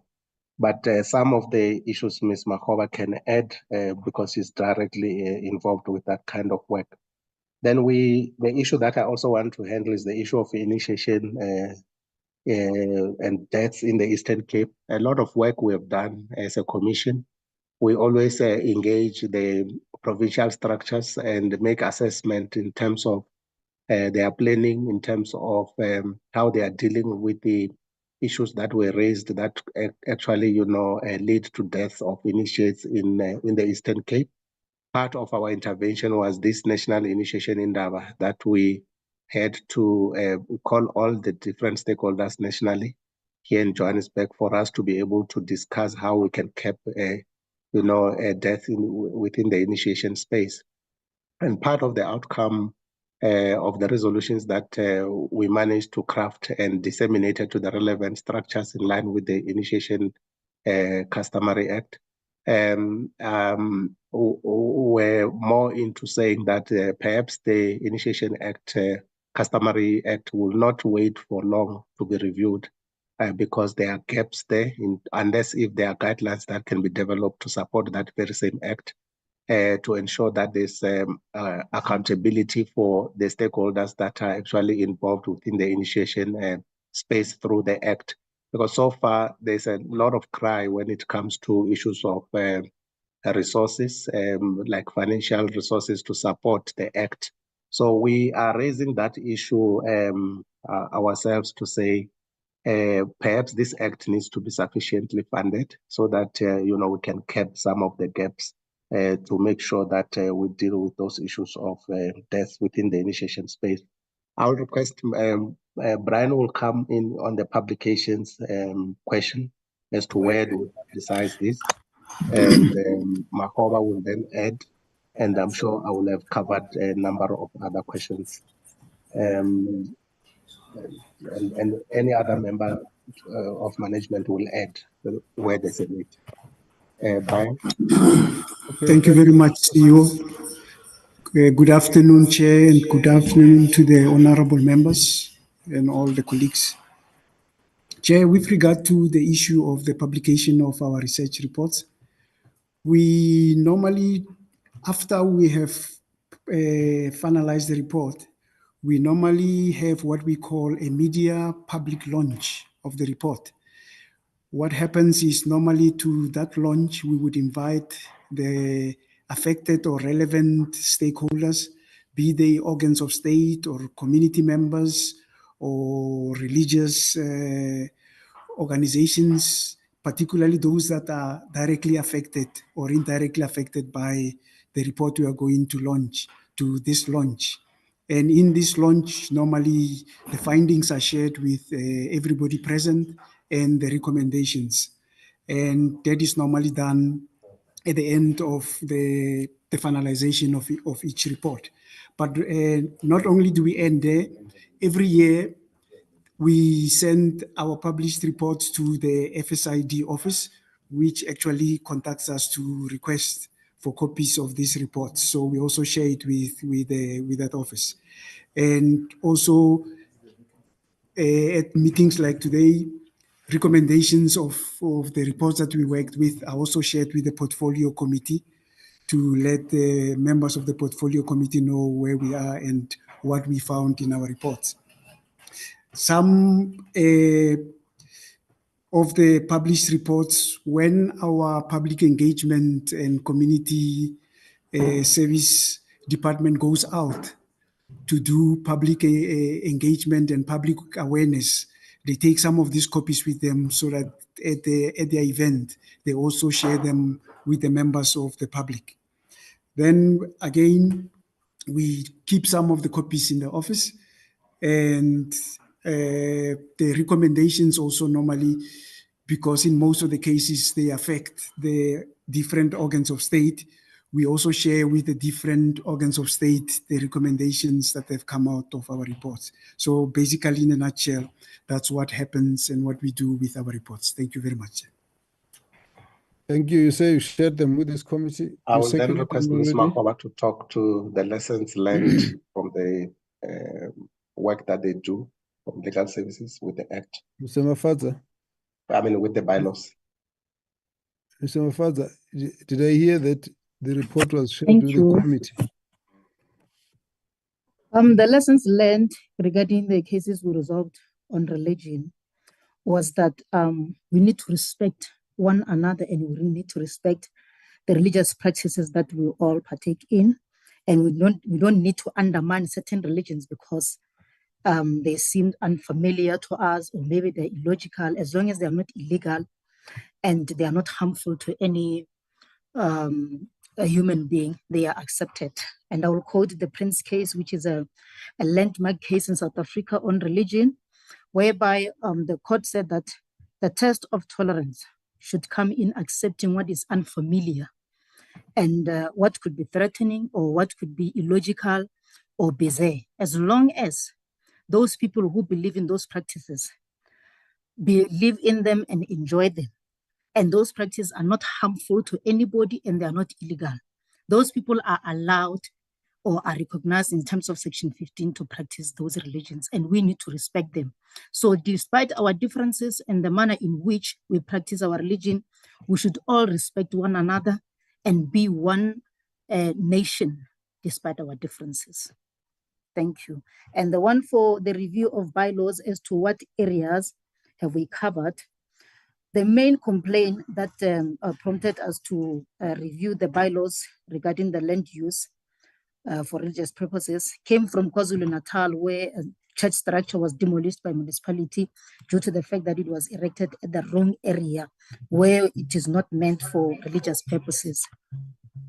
Other cases came from Johannesburg. We know that there was a case of Pastor Mukuba. Her church was removed from one place to another because there were petitions by the members of the neighborhood where the church was, complaining that it is making noise, and it was found that it was actually erected at a place which was not designated for religious purposes. So this is what prompted us to review all these bylaws to ensure that they have land use schemes which are clear for everybody to be able to know where they can erect their churches and which places they should avoid. Thank you. Thanks, Chair. I will request Mr. Muchope, the acting HR manager, to just talk to a number of vacancies and the time frame.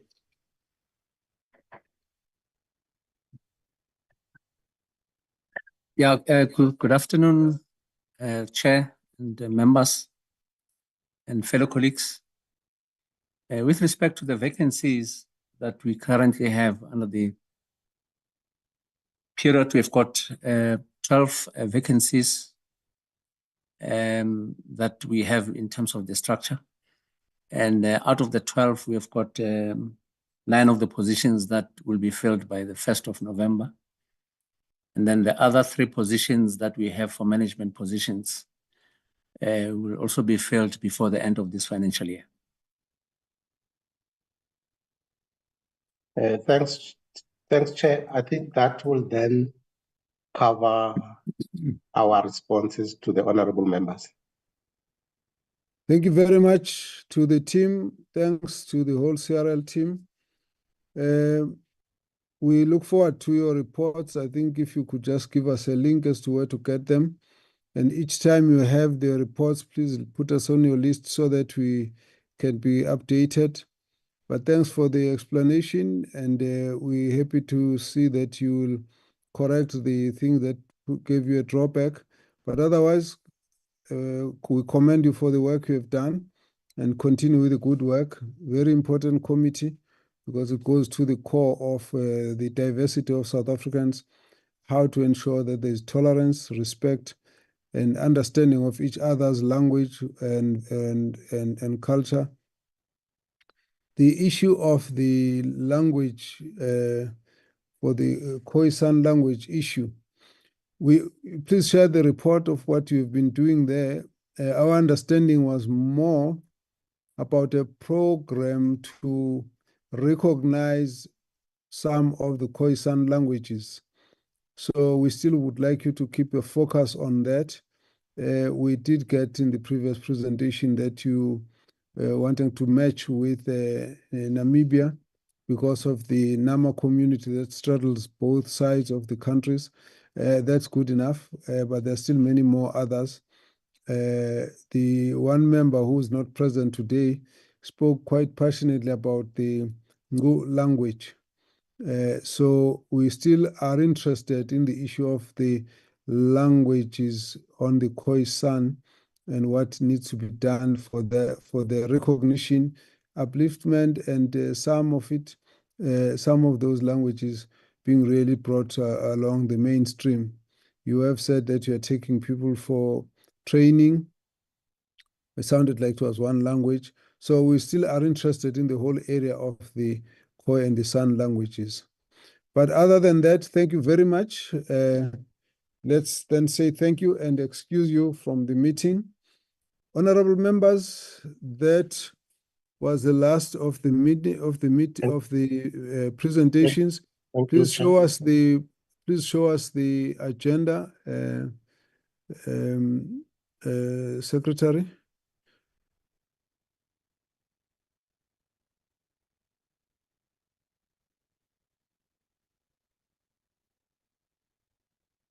Can you see the agenda?